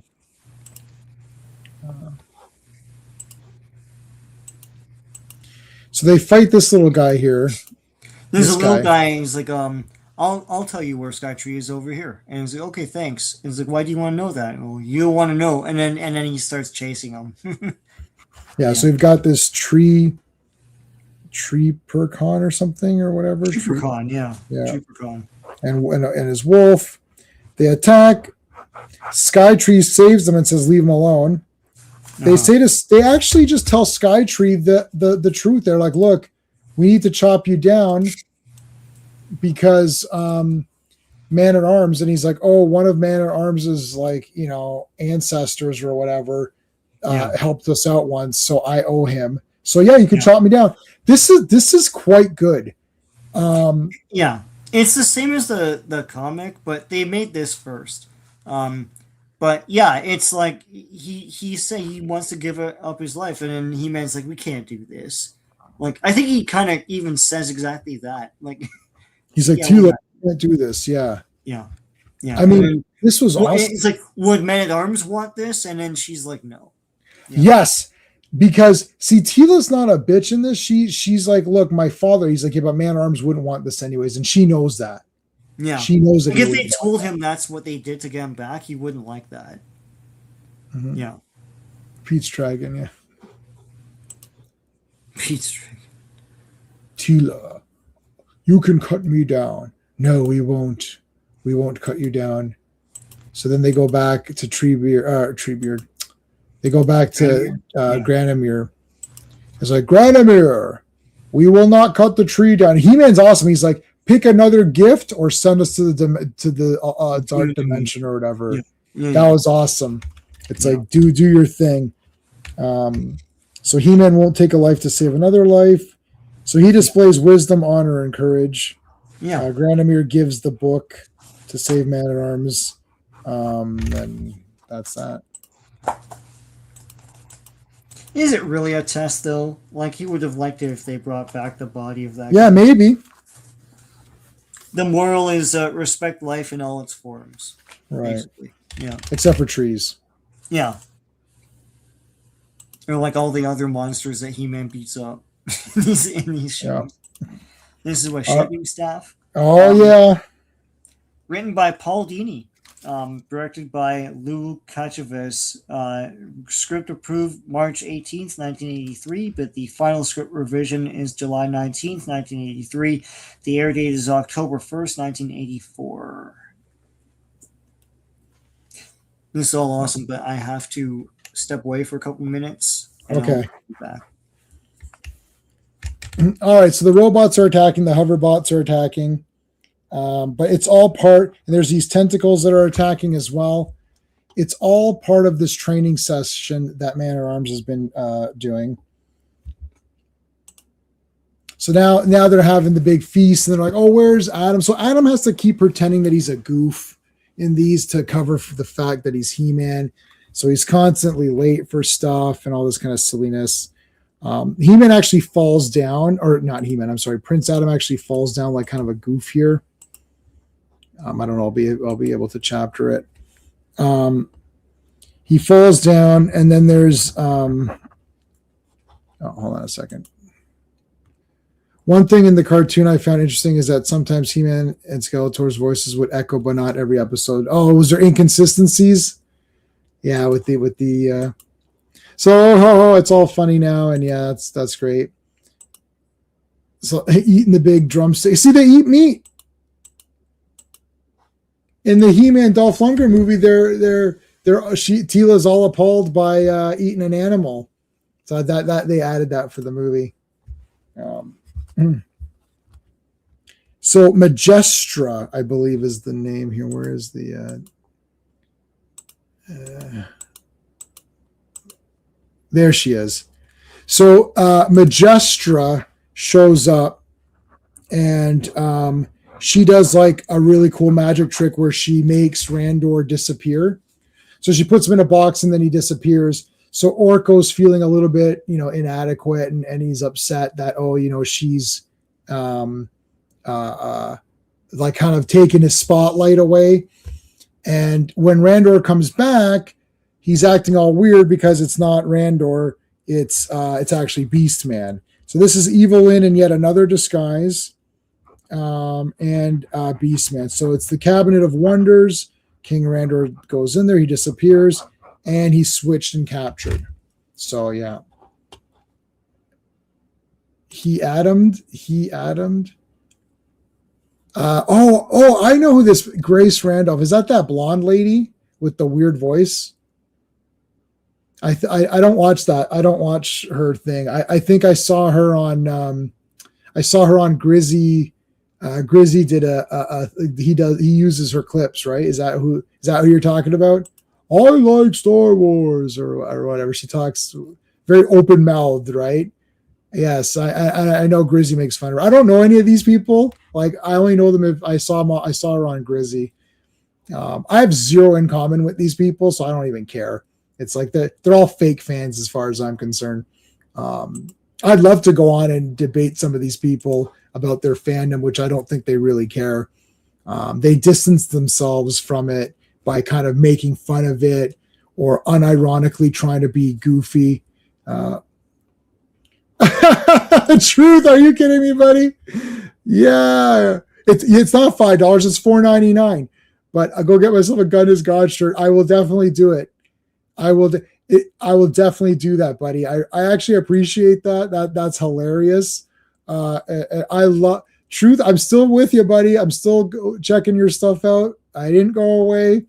You can make an argument for your friend, for your buddy James Gunn on Superman, but not on Lanterns. That was an absolutely terrible trailer.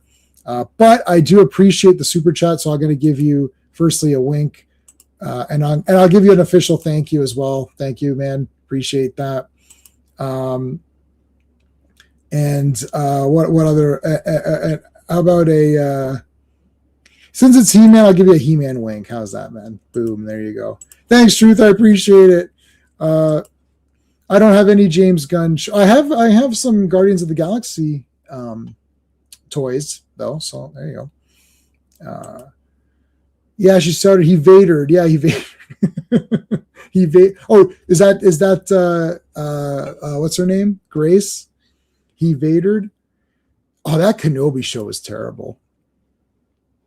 Truth, that Grace woman, I think she likes Superman, doesn't she? Did she like that movie?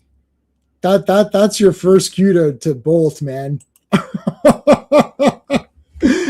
She's a total fake fan, I think. All right. At least Truth isn't a fake fan, so I'll give him that. He's trying to do his best out there to help us out. Okay, so Orko gets turned into a cricket here. There's Beastman and Evelyn revealing themselves, and they turn Orko into a cricket. And they've captured the king. So there you go. Dan is saying, "We enjoy my Lanterns rant." Oh yeah. Is a I don't know what that means. I don't know what that is. That a typo, Truth, or is that something that I should know what it means? It was Ahsoka. Oh, that was a terrible television program. That was very bad. I did watch about 6. I actually watched 6 episodes of that. It was not good at all. That was not good, for sure. That was that Star Wars. Yeah. Oh, she's a babe. No, really? I don't know. I maybe I'm missing out here. Maybe we're talking about the wrong thing. Thank you. Yeah, I did. I just got pissed off. I don't care. I'm just, sometimes I do like to troll the fans a little bit, but nobody liked that Green Lantern thing, though, to be honest. Anyway, Evelyn, she turns him into a cricket. So King Randor, this is the fake Randor. So Adam here. Look at Adam. Oh, man, look how brutal this is. This is terrible. I love He-Man, but this is really bad. Hold on a second. Look how this is really goofy. Look at Adam's clothes here. I can't get to it.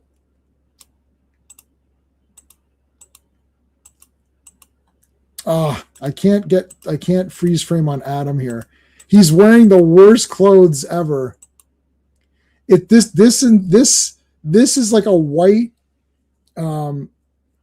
this is like this white, like tank top. And then it has like a little dress bottom. It's so terrible. This is, I love He-Man, but this was a poopy outfit.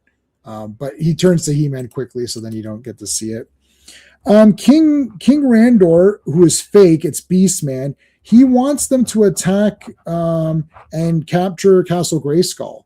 So that's where Adam starts to think, my father wouldn't do this. Like, so Adam is like, I don't think my father would actually want to capture Castle Grayskull. So something's wrong, right? He's got a wife beater shirt. Yeah, but underneath he had this dress and it was really weird, dude. Love He-Man, but that was weird. So I wrote his PJs are white. His sword also deflects magic, which we learn here. So there's Evelyn with her special staff. There's Orko the cricket. So Orko as a cricket warns He-Man. All right, guys, there he is. Faker. Faker. You made it in time for Faker. Yes, Faker. The fake Faker, but yeah. Not the blue skin Faker. No, I know. Yeah, they could have. Well, they weren't really in tune with the figures as much. They're just telling their own stories, but still. But this makes more sense because he would look like He-Man. Well, yeah. No, yeah. You know what I thought would have been better? If maybe that after his skin got taken off, he was blue underneath. Right. I think that would have been maybe better. And he's super strong, so they can still use him or whatever. Yeah. So He-Man's sword deflects magic here, which we learn. And He-Man gets blinded for a second, and Teela gets turned into a frog, which is funny. Yeah. Do you remember his PJs in this scene, Sean, where they're like, it's a wife beater and then like a small little. Yes. Yeah. He's in bed or whatever. It's terrible. Wife beater, yeah. There are some out there that like the lanterns. Oh, I like that, lanterns. They're defending it to high heaven. Robert Meyer Burnett is one. Yeah, I don't know who is that again. Robert Meyer Burnett is a YouTube guy. I used to watch him a lot, and then I got turned off by him. So yeah, I am not saying don't or do for any of these people.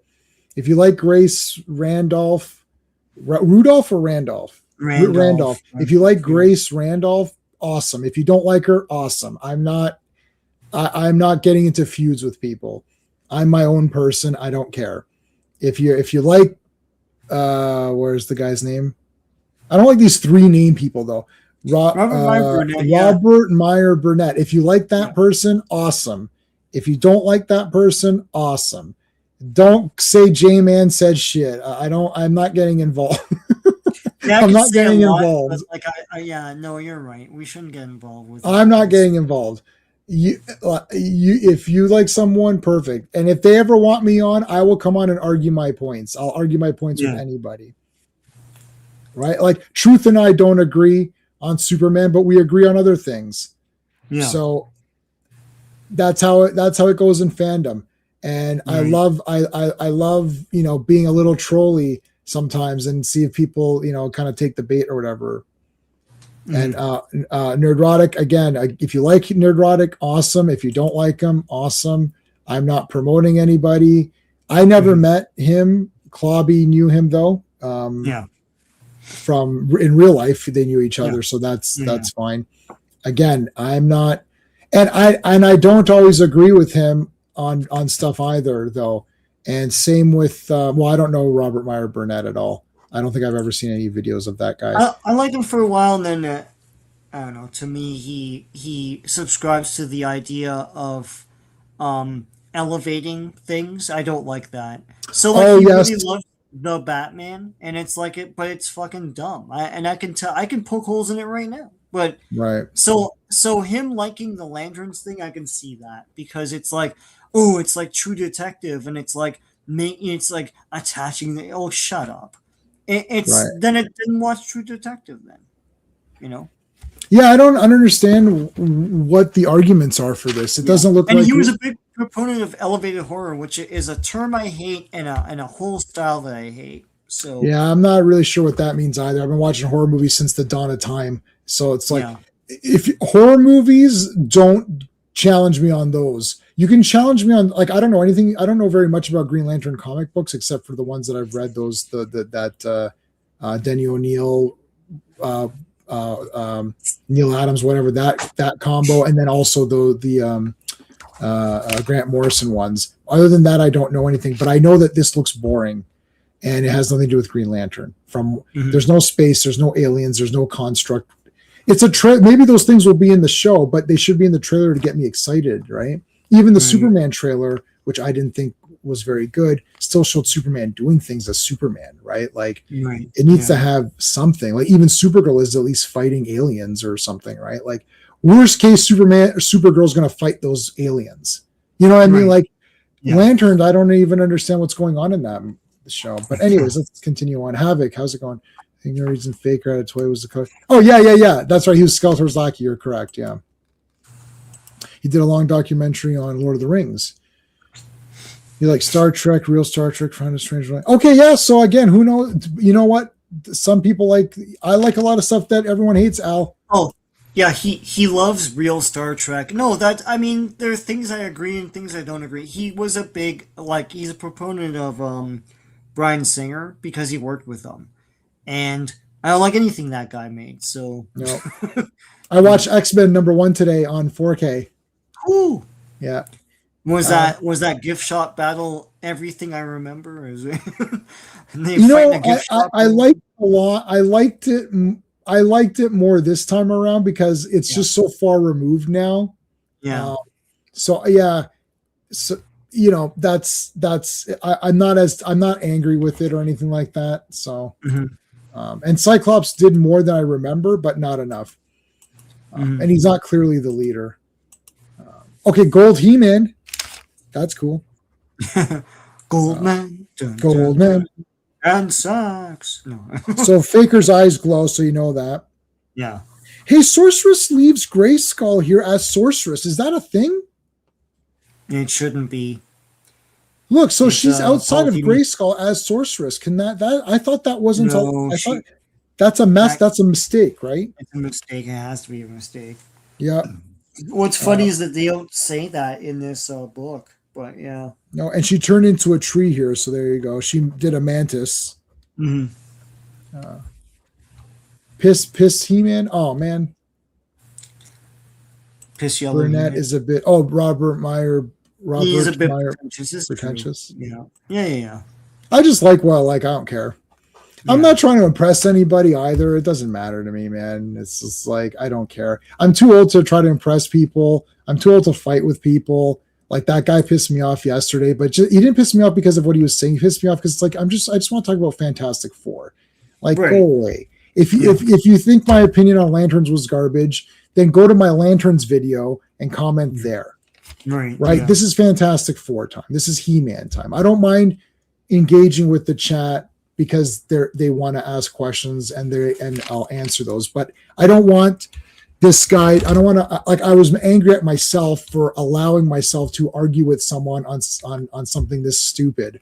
Right. When we're trying to talk Fantastic Four. So I was more angry with myself, not with that guy or whatever. Anyways. Yeah. Okay, so she's in the proximity. Yeah, that maybe. Yeah. I I know, Havoc. I'm just I got you. I see what you did there. Okay, so Faker's pretty good. Sorceress breaks the spell. Faker fights He-Man. Look at that. That's a great shot of the two of them fighting. Faker actually falls off into like a bottomless pit or whatever. But then they just say, oh, he was saved. Sure. It's like, I don't think he was saved. Like, he got his ass smacked or whatever. Like, it's like, Duke is coming out of his coma. He's going to be okay. It's like, I saw blood. Like, I saw it. You animated it. Like, what? Yeah, I don't think so. Yeah. Anything else on this one? Then we can move on to the next. The moral, what's the moral? In today's story, you saw what happened when a stranger comes in. Okay, so strangers, right? Stranger danger? Yeah. Don't talk to them, and no matter what a stranger may say, never go away with them. Terrible things have happened to some kids who did. Whoo! Look at Orko, man. The smart thing is just to walk away. Walk away. Just walk away. Leave the gas, the pumps, and all that. Just walk away. No way. Just walk away. There's no way Lord Humongous would have allowed them to go. But anyway. Oh, yeah. All right, so that's that. All right, the Cosmic Comet. Dun! Okay. Story by Tom Ruger. Teleplay by Tom Ruger and Larry DiTillio. Directed by Steve Clark. Script approved. April 18th, 1983, but the final script revision was April 28th, 1983. First aired October 15th, 1984. I think this is the first one they produced. It's not the first one that aired, but the first one they worked on. Okay, so they open up the gates here. What's this guy's name? Zargraz? Zagraz. That's Yeah, what it's Zagraz. spelled as. So yeah.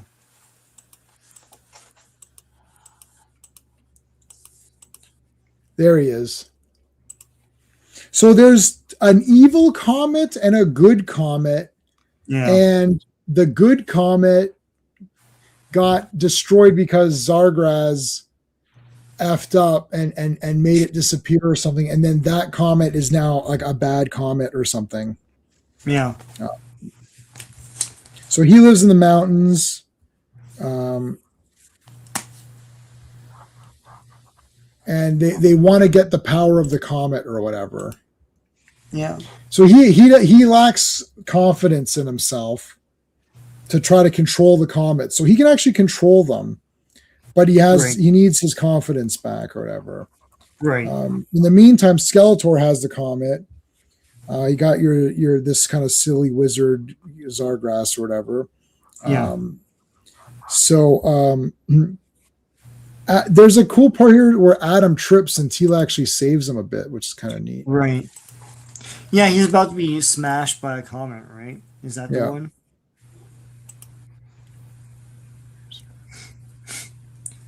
He's got the Robert Zadar chin. You're right, Maniac Cop. And the Greta Thunberg. Oh yeah, she looks really goofy now, right? Who? She's not a kid anymore. That Greta kid. Yeah, I know. She's still irritating, right? Because I thought as a kid she was like super irritating.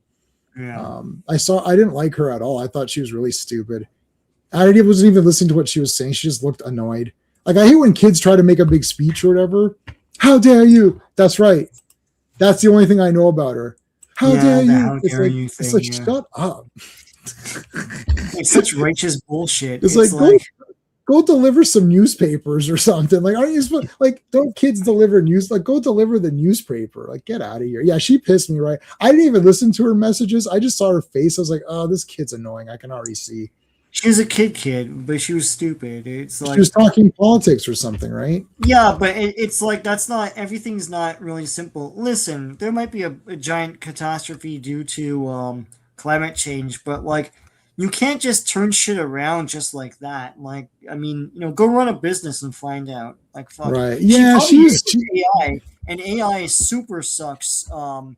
It super generates so much that there's waste involved as well. So, whoops. Yeah, like she was misinformed. She's a kid, right? Yeah. All right, so look at this. Looks very cozy. I just wanted to point out, the Zagraz has the patented goofy voice, and that is a voice originated by a guy named Paul Winchell who voiced every fucking body. Like he, but that's one of his voices, and everybody copies that to this day. Like I heard an IKEA commercial where the monster under the bed that you're supposed to cuddle up in was that voice. Everyone does that voice and probably doesn't know where it came from. So yeah. Anyway. Well, check out these bloody awesome comet monsters. They're cool. There's pieces of the comet or whatever that all are busted up. But they're frightening. They have no mouth. And they're these guys are awesome. Yeah. They get more and more frightening, these monsters in these in this show. Yeah, these guys are awesome. Yeah, look at the legs. It's like super. Oh my god, that was a great pause. Yeah, she runs and then she comes back, and it's like mega mix. Yeah. Oh, he's like, oh, well, He-Man, I can't do this. Or this goofy ass. Oh, look at this guy. Oh no, that's why he's upset. He's like, I don't like this. I'm like, she's like, you're not a man. Yeah, he is not a man. Come on, Cringer. Dun, dun, dun, dun, dun, dun, dun, dun, dun, dun, dun, dun, dun, dun, dun, dun, dun, dun. Attack track again. Yeah. Zargraz is hurt. And then attack track is giving the advice in battle. Like he's actually like making strategy and stuff. Right. Yep. Yeah. Yeah. Yeah. He's like he's giving suggestions and shit. This is a cool interior ash of the Snake Mountain mouth. Yeah, Pretty cool. they did. The female bate. Woo! You know what I saw? You see this, Sean? The career opportunities. Yeah. Someone did that with Wonder Woman. Oh yeah. Yeah, and it's Flash and Batman who are watching her. So they did Gal Gadot like that, Yeah. and then it's like Flash and Batman are watching her. It was pretty funny. I don't know. AI is awesome. It's definitely entertaining to me. Yeah. Plus, if they take over, I'll be like, no, I'm with you guys. I was with you all the time. That was beautiful. You see the way they fell into our trap? Yeah. Too late, J-Man, too late. No. Oh, I'm back awake now, guys. Oh, there's Orko and Tila. So Orko saved some of the pieces of the fragments. Right.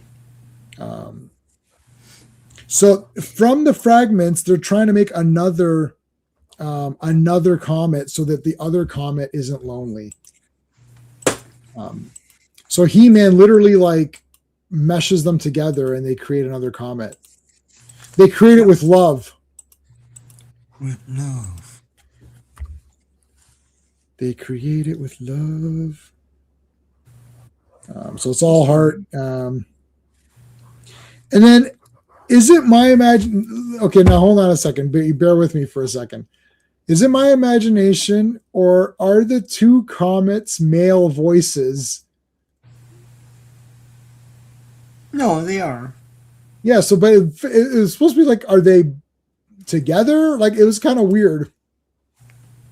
It's their subtle way of getting into that market, I guess. I don't know. I guess I don't know. It's like get in there a little bit, but all right. So Adam is controlling the orbs at the end as like a thing as to be funny.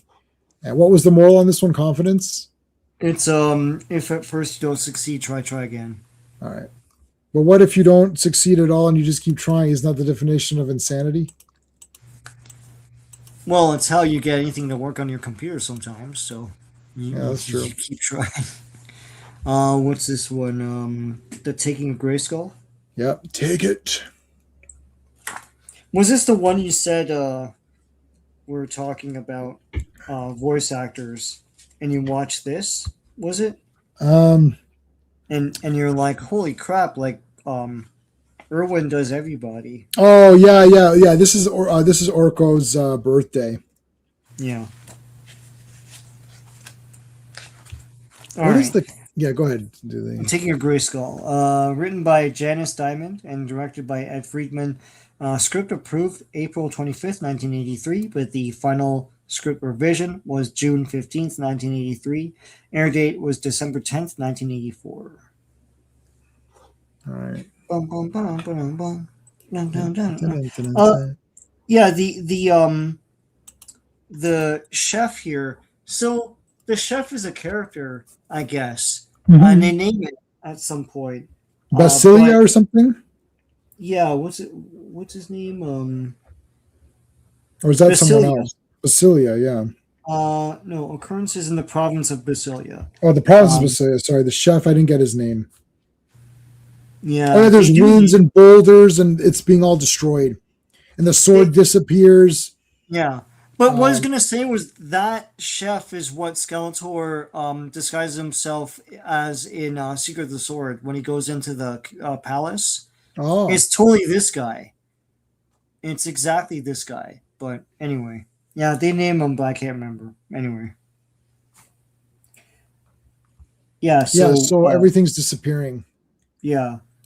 So He-Man, Battlecat, Tila, and Ram Man journey to aid the villagers. They're fighting and all that, and then He-Man's sword disappears, Yeah. and they're The like, well, castle's gone. yeah, everyone that doesn't understand what that means are like, oh well, you know. But Orko knows that the castle is gone, Right. and he's trying to tell them, but they're not listening. So there's the Basilian folks. There's only 2 of them, so that's good. Yeah, that's okay. Yeah. Yeah, it's a white hole that was created by a dying neutron star. Pretty good. Okay. So it opens up another dimension. And Tila and He-Man, like Tila goes in, He-Man goes in. But look at this tornado thing. That's cool. Yeah. Ooh. Dun, dun, dun. That's She-Ra. So they go in. Oh, yeah, that's true. You're singing She-Ra. Yeah. 2026 He-Man, the moral. Hey, kids, if you want to identify as a small house plant, it's totally fine because feelings matter more than facts. Yeah. In today's adventure, this idiot thought that they were a cat person. Turns out they weren't, but that's okay, kids. You could still pretend to be a cat person, and we'll have to all acknowledge it. Yeah. Everyone else has to change according to what you say. Yeah. Yeah. So don't learn anything. Just tell a teacher that you know it all, and then it's done. You know. Right. And report the teacher if they teach anything that you don't like. Remember, kids, witch hunts are A-okay. Yeah. All right. So, anyways, they're going into the white hole here. What is going on? Now I'm in this weird world again. There's a lot of cool use of foreground and background in this one. I started to notice there's a lot of foreground images, like when they're walking and moving, there's stuff. Yeah, they're doing parallax scrolling. Yeah. Yeah. What's that called? Say that again. Parallel scrolling? Parallax scrolling. Parallax. Okay. Yeah. Yeah, it's really neat. I don't think I noticed it before. I only know about that because when they jumped from 8-bit to 16-bit, that was the big draw. Yes. Yeah. It was like it wasn't done so much for 8-bit games because it took up a lot of memory. But in 16-bit games are a big thing. And it was like, oh my god, parallax scrolling, you know. Yeah. There's stuff in the front. Yeah, that's cool. Yeah. The dimension looks really cool. Mm-hmm.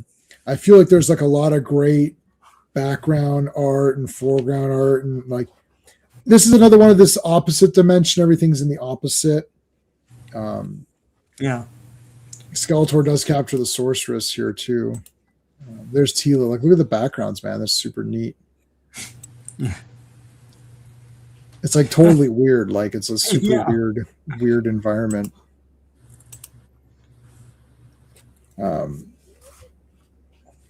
So Skeletor's pretty powerful in this dimension.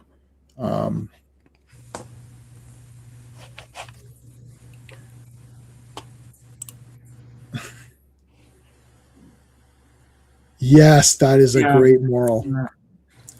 In today's adventure, Skeletor was labeled as evil, but it's not true. He was just misunderstood, even though he murdered a bunch of people and urinated on their coffins. It's like definitions like good and evil do not exist. Yeah, Moondragon will show up and is like, you gotta do better, kids. Yeah, you gotta do better. Yeah. The Captain Falcon will show up. The Captain Falcon show. The you gotta do better moment. In today's adventure, you gotta do better. The you gotta do better moment was whatever. Okay, so so you got to use your powers in reverse. Again, this is the same kind of thing we've already seen. But look at the backgrounds are crazy. Skeletor's toxic masculinity. Yeah, Ted Knight said that. Ted Knight? No, Travis Knight. Travis Knight said Knight. But I think he did. I think he meant it in not in the way that we're taking it. I don't know. We'll see. We'll see the movie. We'll see. If it sucks, that's it. I'll never get hyped up for anything in my life. It'll be we're mega hyped. We're doing these He-Man things. It's like I got hyped. I was like, oh shit, I'm reading the comics and stuff. It's like, so yeah. We'll see. So Sorceress is captured here. This is like the He-Man film. Yes, yeah. He's sitting there and she's over there.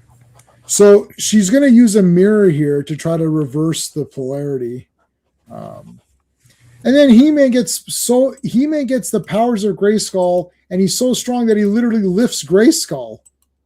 Yeah. I gotta see if I can get that. Yeah. So apparently there was a debate in Filmation if he could do that, but it's like it's a cartoon. You can lift it.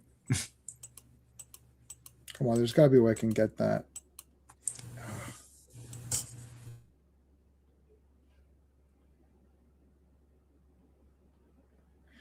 It was his birthday, so yeah, there you go. So He-Man is holding up Castle Grayskull and then throws it back through the dimensional portals. And then he grapples hooks on it. Yeah. This really felt like the season finale. Oh, yeah? Yeah. Like, it sort of explained a lot more. Orko gets a surprise party at the end, and that's it. Like, it felt like this would have been a good Finale. season 1 closer, because Skeletor is like sort of defeated, the castle's put back. Like, I don't know. I mean, they didn't think in those terms because these are just like designed to be cycled through any which way you want, right? Right. But yeah. Happy birthday, Orko. All right, last one tonight. And Before we do Orko that, eats a bunch of food before the party and everything. oh yeah. What's the moral? The moral is, oh yeah, it is. I ate so much I didn't have any room left in my stomach for dinner. Don't get carried away with sweets. I wish I hadn't. So yeah, just don't eat between meals and shit. That's the moral. Whatever. All right, let's end the poll. 25 votes. That's good enough. How much do you love He-Man? Best cartoon ever? 40%. 32% say it's amazing. 16% say it's very good, and 12% say it's okay for its time. And I'm going to end the poll there. Thank you for voting on the poll. Before we talk about this episode, let's remind everybody of all the cool stuff that's happening. Firstly, on Monday, it's Earth's Mightiest Mondays, where we talk about 4 issues of the Avengers. And I just read these, and I got to tell you, this Bloodhawk guy was awesome. So that'll be tomorrow night. Looking forward to, not tomorrow night, Monday night. Then on Tuesday, it's going to be Tuesday Night TerrorVision, where we talk about dolls. So that's on Wrestling with Horror. I'm the co-host there. Make sure you're subscribed. The link's in the description. Friday is Fantastic Fridays. Every Friday is Fantastic Fridays. So make sure you guys are there for that. And then Saturday, 1 week from today, we're going to be back at the same time. And we're going to be talking about the mini comics, more mini comics reviews. So we're going to finish off the first half of the mini comics on Saturday. And that, of course, every Saturday is the most powerful stream in the universe.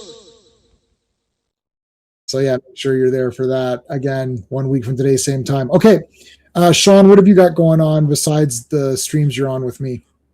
Well, I've been doing some videos.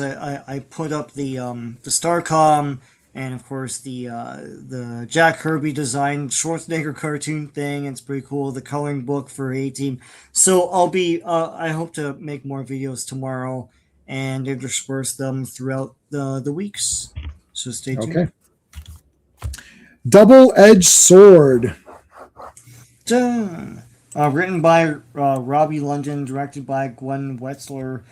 Script approved April 29th, 1983. Final script revision is June 23rd, 1983. And the air date is November 19th, 1984. So Eternium. This stuff powers all of Eternity. You'd think they'd have ample supply around, but this is their last piece. Come up with electricity like everyone else. All right. So there's not going to be any energy. They need new pieces. So they're going to go around. Now we're introduced to Chad. Not Chad and Jerry. There's Chad. And not Chad from Double Impact. Yeah. And not Chad and Jeremy from Batman 66. It's this kid who wants to be a soldier. He wants to be an Eternian guard. Yeah. And his granddad was one and then got paralyzed. because he was acting like a goofer. So we'll get to that story, but that's the kid dad. This kind of thing is troped to hell and back in Brave Star. Yeah, It's like the father won't use guns, and then, I want to be a soldier, all this shit, right? yeah. This is completely out of Brave. This is exactly Brave Star style or whatever. Like, Yeah, this is before that, but yeah. but yeah, they Brave Star really embraced this. There's the grandfather. I used to be a soldier, and then my legs got destroyed. It's not even in a war. It was like some boulders fell on him or something. Oh, no, it was a war. It was what do you call it? The Troll War or something like that? No. He was patrolling, and the trolls just show up and started shooting at them. I thought it was a Troll War. I guess not. It was after the war. Oh, okay. Yeah. Yeah. So, Orc War. Yeah. Orc War. Yeah. Sorry. Granddad can't walk. He found Eternium though. Yeah. Yeah, the kid shoots and misses, but he finds Eternium. Yeah, he's got the lawgiver. So there's Merman and Trapjaw who are being punished. Yeah. So Trapjaw eats the chains and escapes. Yeah, Merman forgot the safe word. No. So Merman and Trapjaw are chained. He eats the chains. Grandfather's a good shot. This ship design is shown a lot, but they never made this. Right. I mean, it's no big loss. It's just a big overgrown chair, basically. Yeah. So they're going to go fight the kid and his grandfather because they've got the Eternium, but they weren't prepared for this grandfather to actually be pretty badass. Yeah. So he blocks everything with the shield. Yeah, so Merman contacts a sea creature to attack them. I didn't really. Did they even draw nipples on him? What are you talking about, Al? You're gone crazy. He doesn't have nipples. Whoa! Look at this monster. He-Man. Dun, dun. Oh, yeah, look at Teela. He immediately came in with a gun and started blasting it. Now, I got to mention something here. This is great. So, the grandfather is considered to be a crack shot. He was actually a very good soldier. He just, happened to get buried or whatever in that rubble. Mm-hmm. So, when this monster appears, the grandfather has taken a vow of no violence. He will not shoot a weapon at a living creature. So this monster shows up and the grandkid's he's like, Granddad, shoot this thing. And he's like, I cannot shoot it. And he's all nervous. Teela came in and shot it in the face immediately. She came in. She's like, oh no. She started shooting it right in the friggin' face. I was like, man, Teela's the best.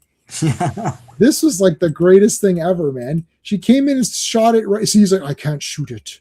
But Granddad, Burby, and all these other losers, I know I can't do it.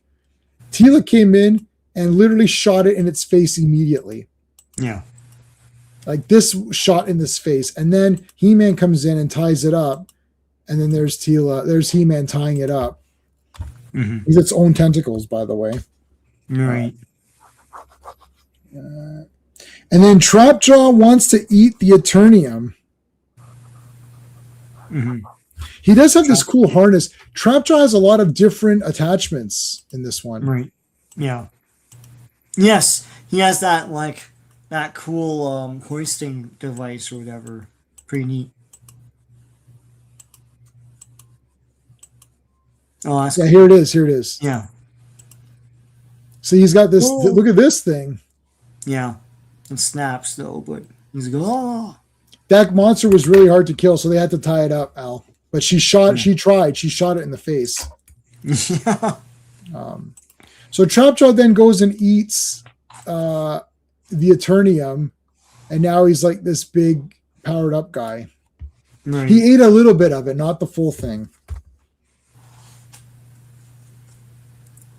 So Trapjaw's as powerful as He-Man pretty much here. Mm.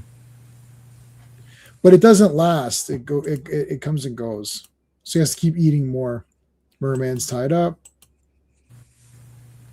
he's going to eat some of it, but he doesn't. Yeah. Because the what's the thing called? Burby? Burby or Furby? Or Furby? I don't know.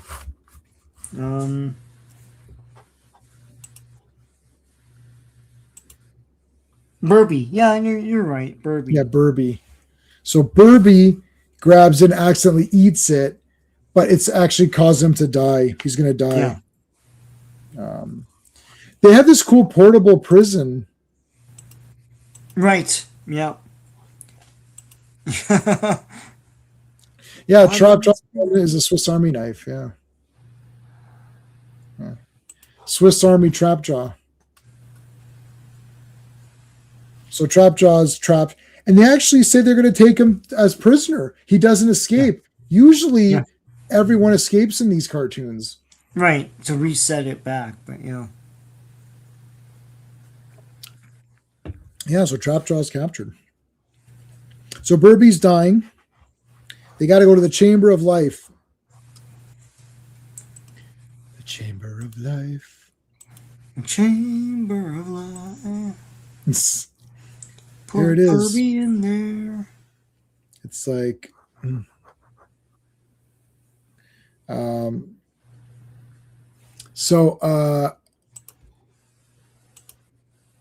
then he tells them the story about how the boulder fell on him. Mm. He's like, grandson, when I was younger, I had a really dumb haircut. And on top of that, I paralyzed myself. Yeah. No, it is. It's during the Orc War when he was a young soldier. He spotted a group of orcs, and with his fancy shooting skills, was able to drive them away. But his fancy shooting weakened the nearby cliff, and the resulting avalanche killed many of his men and paralyzed. So just shoot the actual orcs. The problem was he's shooting the ridge, and all that like came down on him. Right. So, yeah. So they've got a piece of the rock, and He-Man squeezes it and merges it back together. Yeah. And fighting is dangerous, guys. You can shoot guns and stuff, but you could hurt someone, including yourself. I think that was the moral. Yeah, it's like the movies and television adventure series like this one make it seem like shooting a gun, fighting, and taking chances are fun and exciting things to do. But in real life, you get killed, so... They even say that, killed, like they say it. They say killed, yeah. Yeah. Killed means dead. That's like the kid in that Brave Star drug episode. Yeah. You mean like that dumbass kid in Brave Star? Exactly, Chad. Exactly that just kid. like that, yeah. I like how he's side posing here. He's like, while I tell you this, Moral, check out my pecs here. They right out. And my stomach is way in. It's pretty good, eh? Like, you'll never attain this unattainable like male body type. But, yeah, in today's adventure, Chad was made fun of for being a weakling. It's like, now you might look at me, kids, and think I'm pretty buff, but you can't attain that unless you use something called steroids. Yeah. What you want is anabolic steroids. So make sure you get the right ones, kids. And what you do is you work out really hard and then take the steroids, and that's going to help your recovery time so that you can work out more and build muscle. But make sure it's proportionate, because you don't want to look like some of these other losers or whatever. You want to be proportionate. So, and don't skip leg day. You inject it right in your butt. Injecting it anywhere else is poison.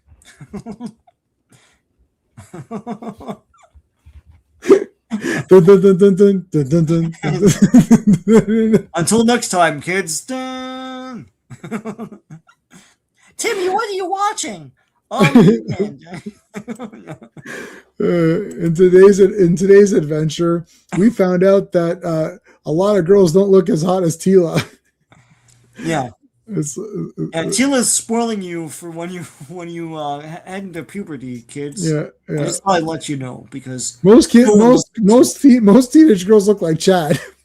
Yeah. and then Chad's like, "Hey,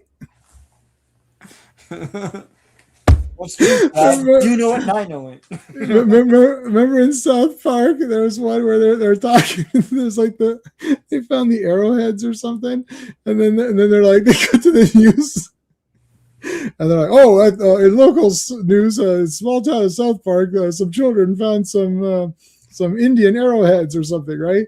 And then they're like, yeah, I found them, and it was really good. And then they show Cartman, and he's like, yeah. And I said, oh, I'll Rochambeau you for it and stuff. And then I kicked him right in the nuts. And they're like, yeah. And they come back to the newscaster. He's like, boy, those are some really cute kids. Except for that last kid, though, he was a little bit tubby. And then like Cartman's head. But Cartman's head like comes into the side. Like, how did it get there? And he's like, hey, wait, hey. Yeah, like his head came out of the side. It's like, hey. I was like, wait a minute, how are you there? Like, it's super funny. South Park's funny. But like guaranteed the first few seasons are really funny. Like, I mean, I think they're all great, but yeah, they are all pretty good. The thing is, the world is so crazy right now that like you can't even make fun of it because it's making fun of itself. Yeah. But oh my god, yeah, no, those some of those are really funny. No, I like the one where Stan's dad takes pride in taking like really extra long dumps. And then someone and he's like, look, like, and they're like feet long, and then some prince in Abu Dhabi or something like that challenges him, and then flies him over, and he does like super ones, and it's like they took the joke even further with this competition with this other country. Oh my god! Well, I sent Sean. Okay, so I discovered this channel. I'm not promoting this channel. I'm just saying I discovered it. It's called something with farts. Yeah. So they did Matrix with farts, and they did James Gunn's Superman with farts. So like Lex Luthor comes into the Fortress of Solitude, like, and he's like, he goes something weird. He goes.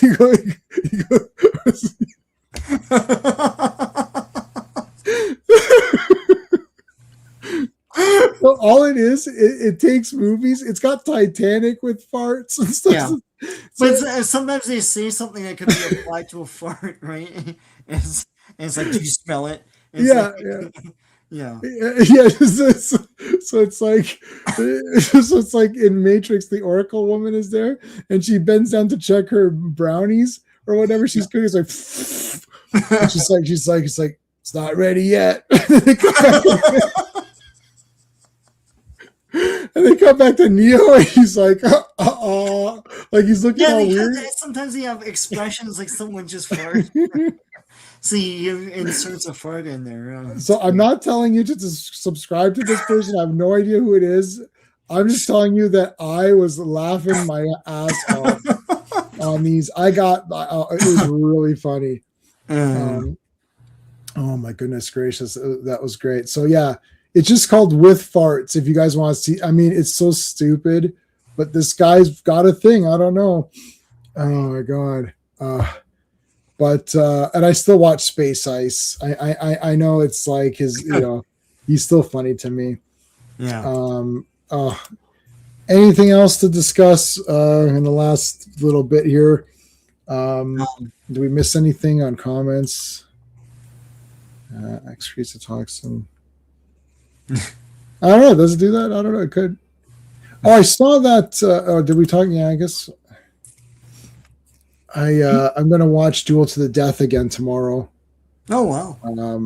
Is it 4K or Blu-ray? What was it? It was a Blu-ray. I think it's Blu-ray. Yeah. Yeah. It's awesome. The Devastator ninja or whatever. Yeah. Well, you guys should. I will recommend Last Samurai Standing. Mm-hmm. That was awesome, and because there's different samurai, and they each got like a gimmick thing or something. And there's this one guy who's basically like a horror movie character. He's like a destroyed samurai, and he's like a zombie. He looks like a zombie samurai or something.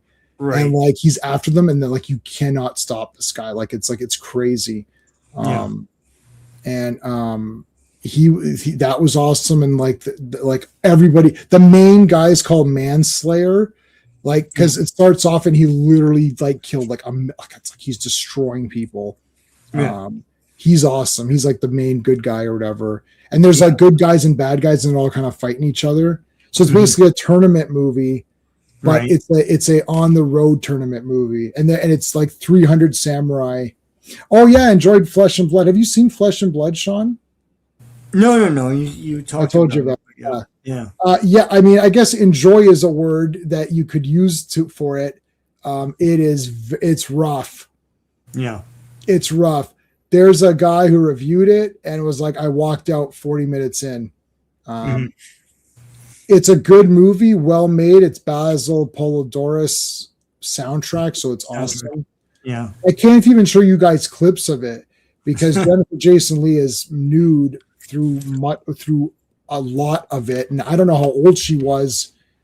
Right. She looks very young, and I'm like, okay, but anyways, it's a very good movie, but it is not what you expect. I expected a medieval fantasy adventure, and it was a harsh look at reality of that time. Everyone is different degrees of bad, depending on what they need.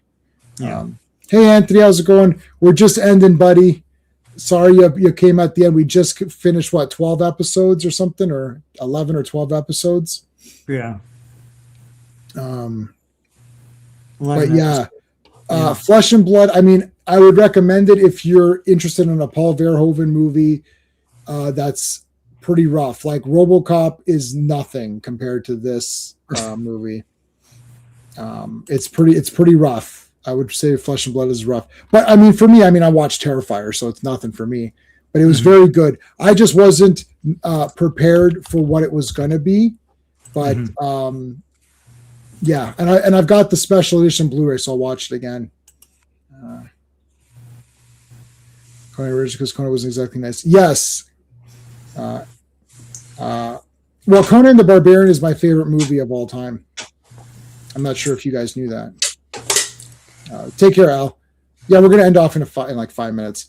Conan the Barbarian is my favorite movie of all time, and I think it's one of the best movies ever made, and it's a highly underrated. Yeah, Enjoy is very loose when it comes to that. Flesh was very well made. Paul Holt. Yeah, it's brutal. Yeah. Yeah, check it out, Havoc. Yeah, I saw that, buddy. I looked at that on.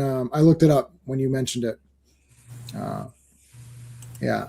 Well, let's see Flesh and Blood. I'm not going to share the screen because I can't flash. Oh, you know what else I got is I got this movie. I don't know if I could show this movie either. Hold on, let me see.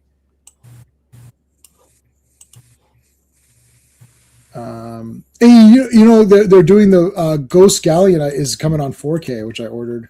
Yeah. Ghost Galleon. Does anyone like the Blind Dead movies? I think that's like, oh, I can't even show this. There's nudity. I can't show it. Sorry, I can't show it to you. I can't show it to you. Let the Right One In. Yeah, I've seen those, both of them.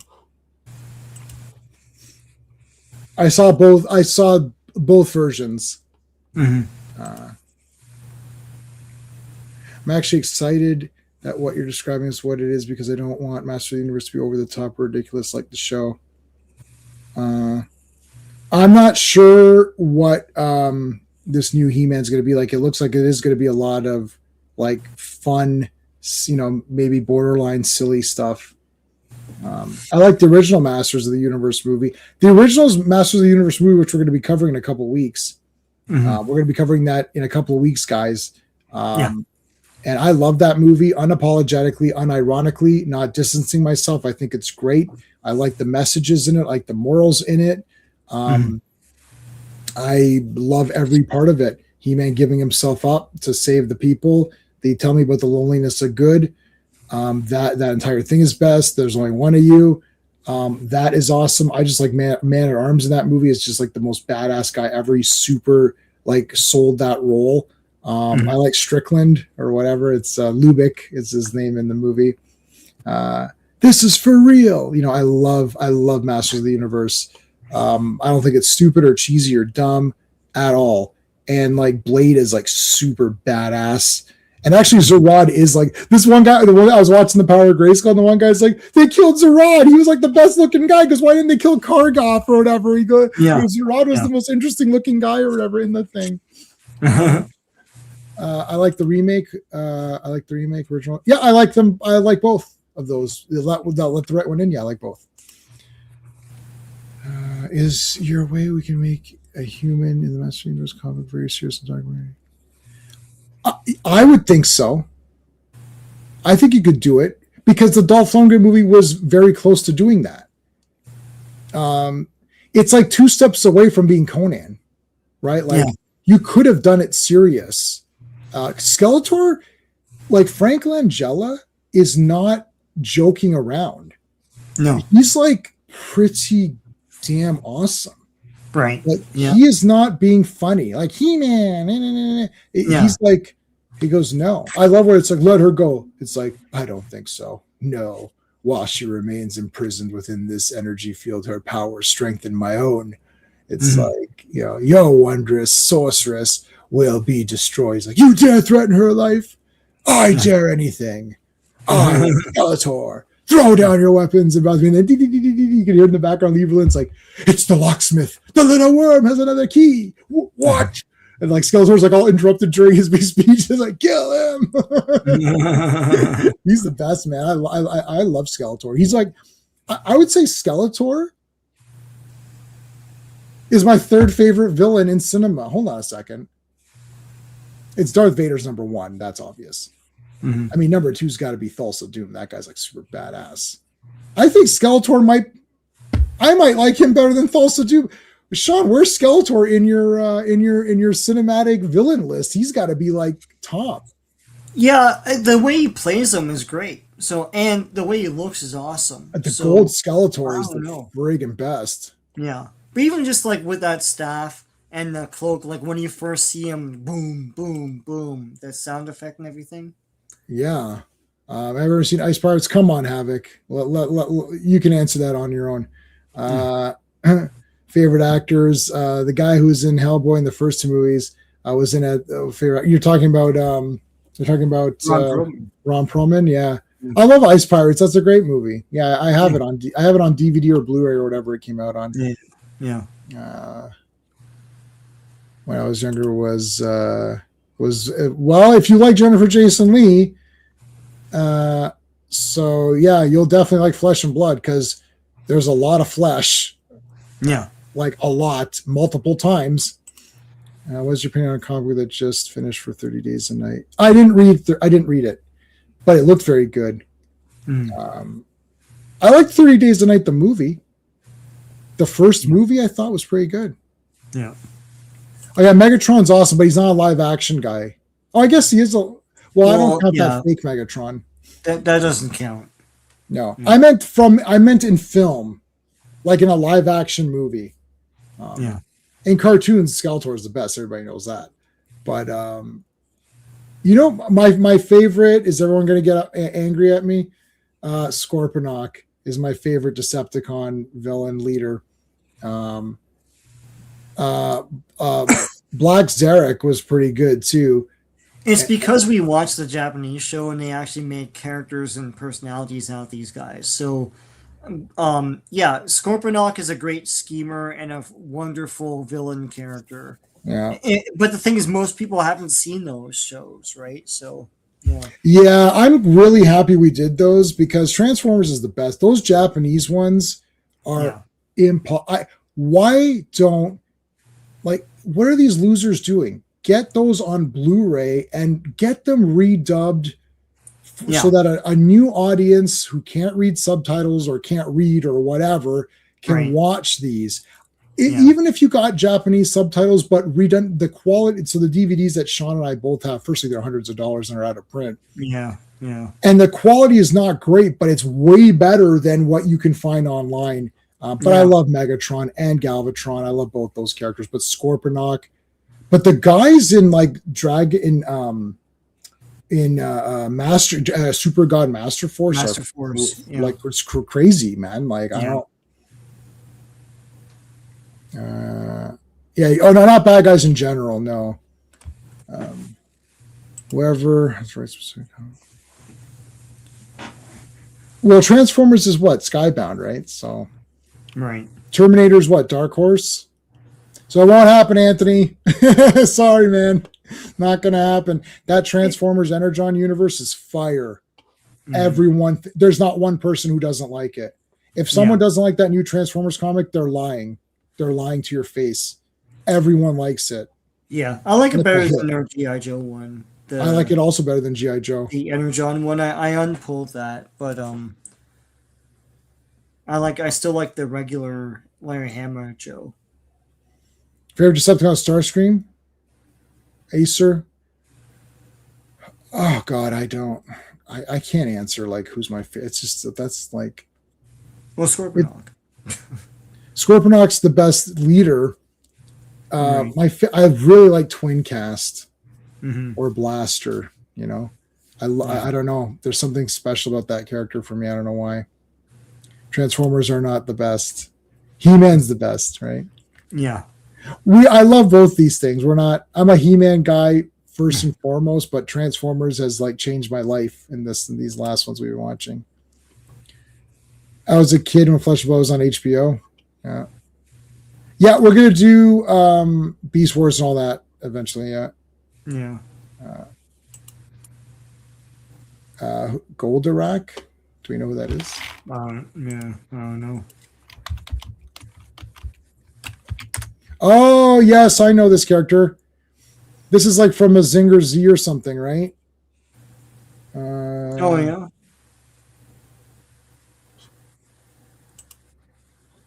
Or is this his own cartoon? His name? Oh, that's his own cartoon. It looks like a Mazinger Z or something.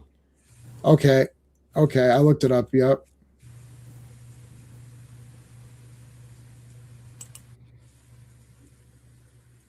Yeah, it's awesome, Joe Dog. It's awesome. Star Saber is awesome. Fortress Maximus from the Headmaster series is awesome. Atlas is cool too. But the problem is after they killed him in the movie, then every iteration dies somewhere and then comes back or something, And, yeah. I think like Star Saber was pretty crazy. Yeah. He's Victory, right? Yes. I mean that guy was no God Ginray is the God Ginray. Yeah. Is insane too. Mm-hmm. Oh yeah, Star Saber might be the best though. I personally like Fortress Maximus because I love Headmasters, but Star Saber might be better. That's a tough one. But I love Optimus Prime. Optimus Prime is one of the greatest things ever. Like, we're not saying it. We're just talking about like guys other than Optimus Prime. Ultra Magnus is one of my favorite characters. I have every Ultra Magnus toy, including G1. Not every. Fort Max in the Headmasters is awesome. Like just like all the things that he does as leader. So yeah, I love Grimlock. Yeah, this is like these kinds of questions. You know what before you ask these questions, you have to also ask the person who you're asking how much Transformers have you watched. Yeah. Because I went on a stream. Actually, I went on Echo Base, not on like I was in their comments, and I loved Coach and Nick are awesome, and I was in their comments, and they were asking questions like this, and I was like, "Oh, Scorponok's the best leader." Whoa.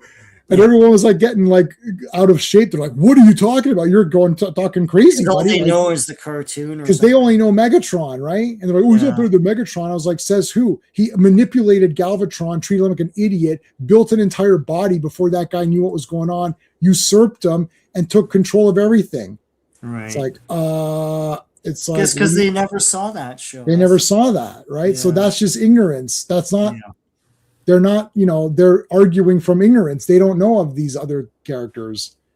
So it's difficult. Like when you say G1 character, to me, Scorponok is G1. Anyway, I love Rodimus Prime, man. I love them from the theater.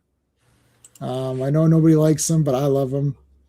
But Well, because anyways, they regressed him in season 3. they did. Like in the movie, he matures and becomes Rodimus Prime. In the beginning of season 3, he's like, I don't like this anymore. It's like, well, that's not what the movie was about. They fixed him in Headmasters though. Yeah, but then he goes away. But then he goes away. Yeah. That's why Fortress Maximus is one of the best guys, because you guys got to watch, like, I don't know if you watch all of it, you're going to have a different impression of things. Yeah. Like, it's Optimus Prime and Megatron is not the be all and end all of Transformers. It is only the very beginnings.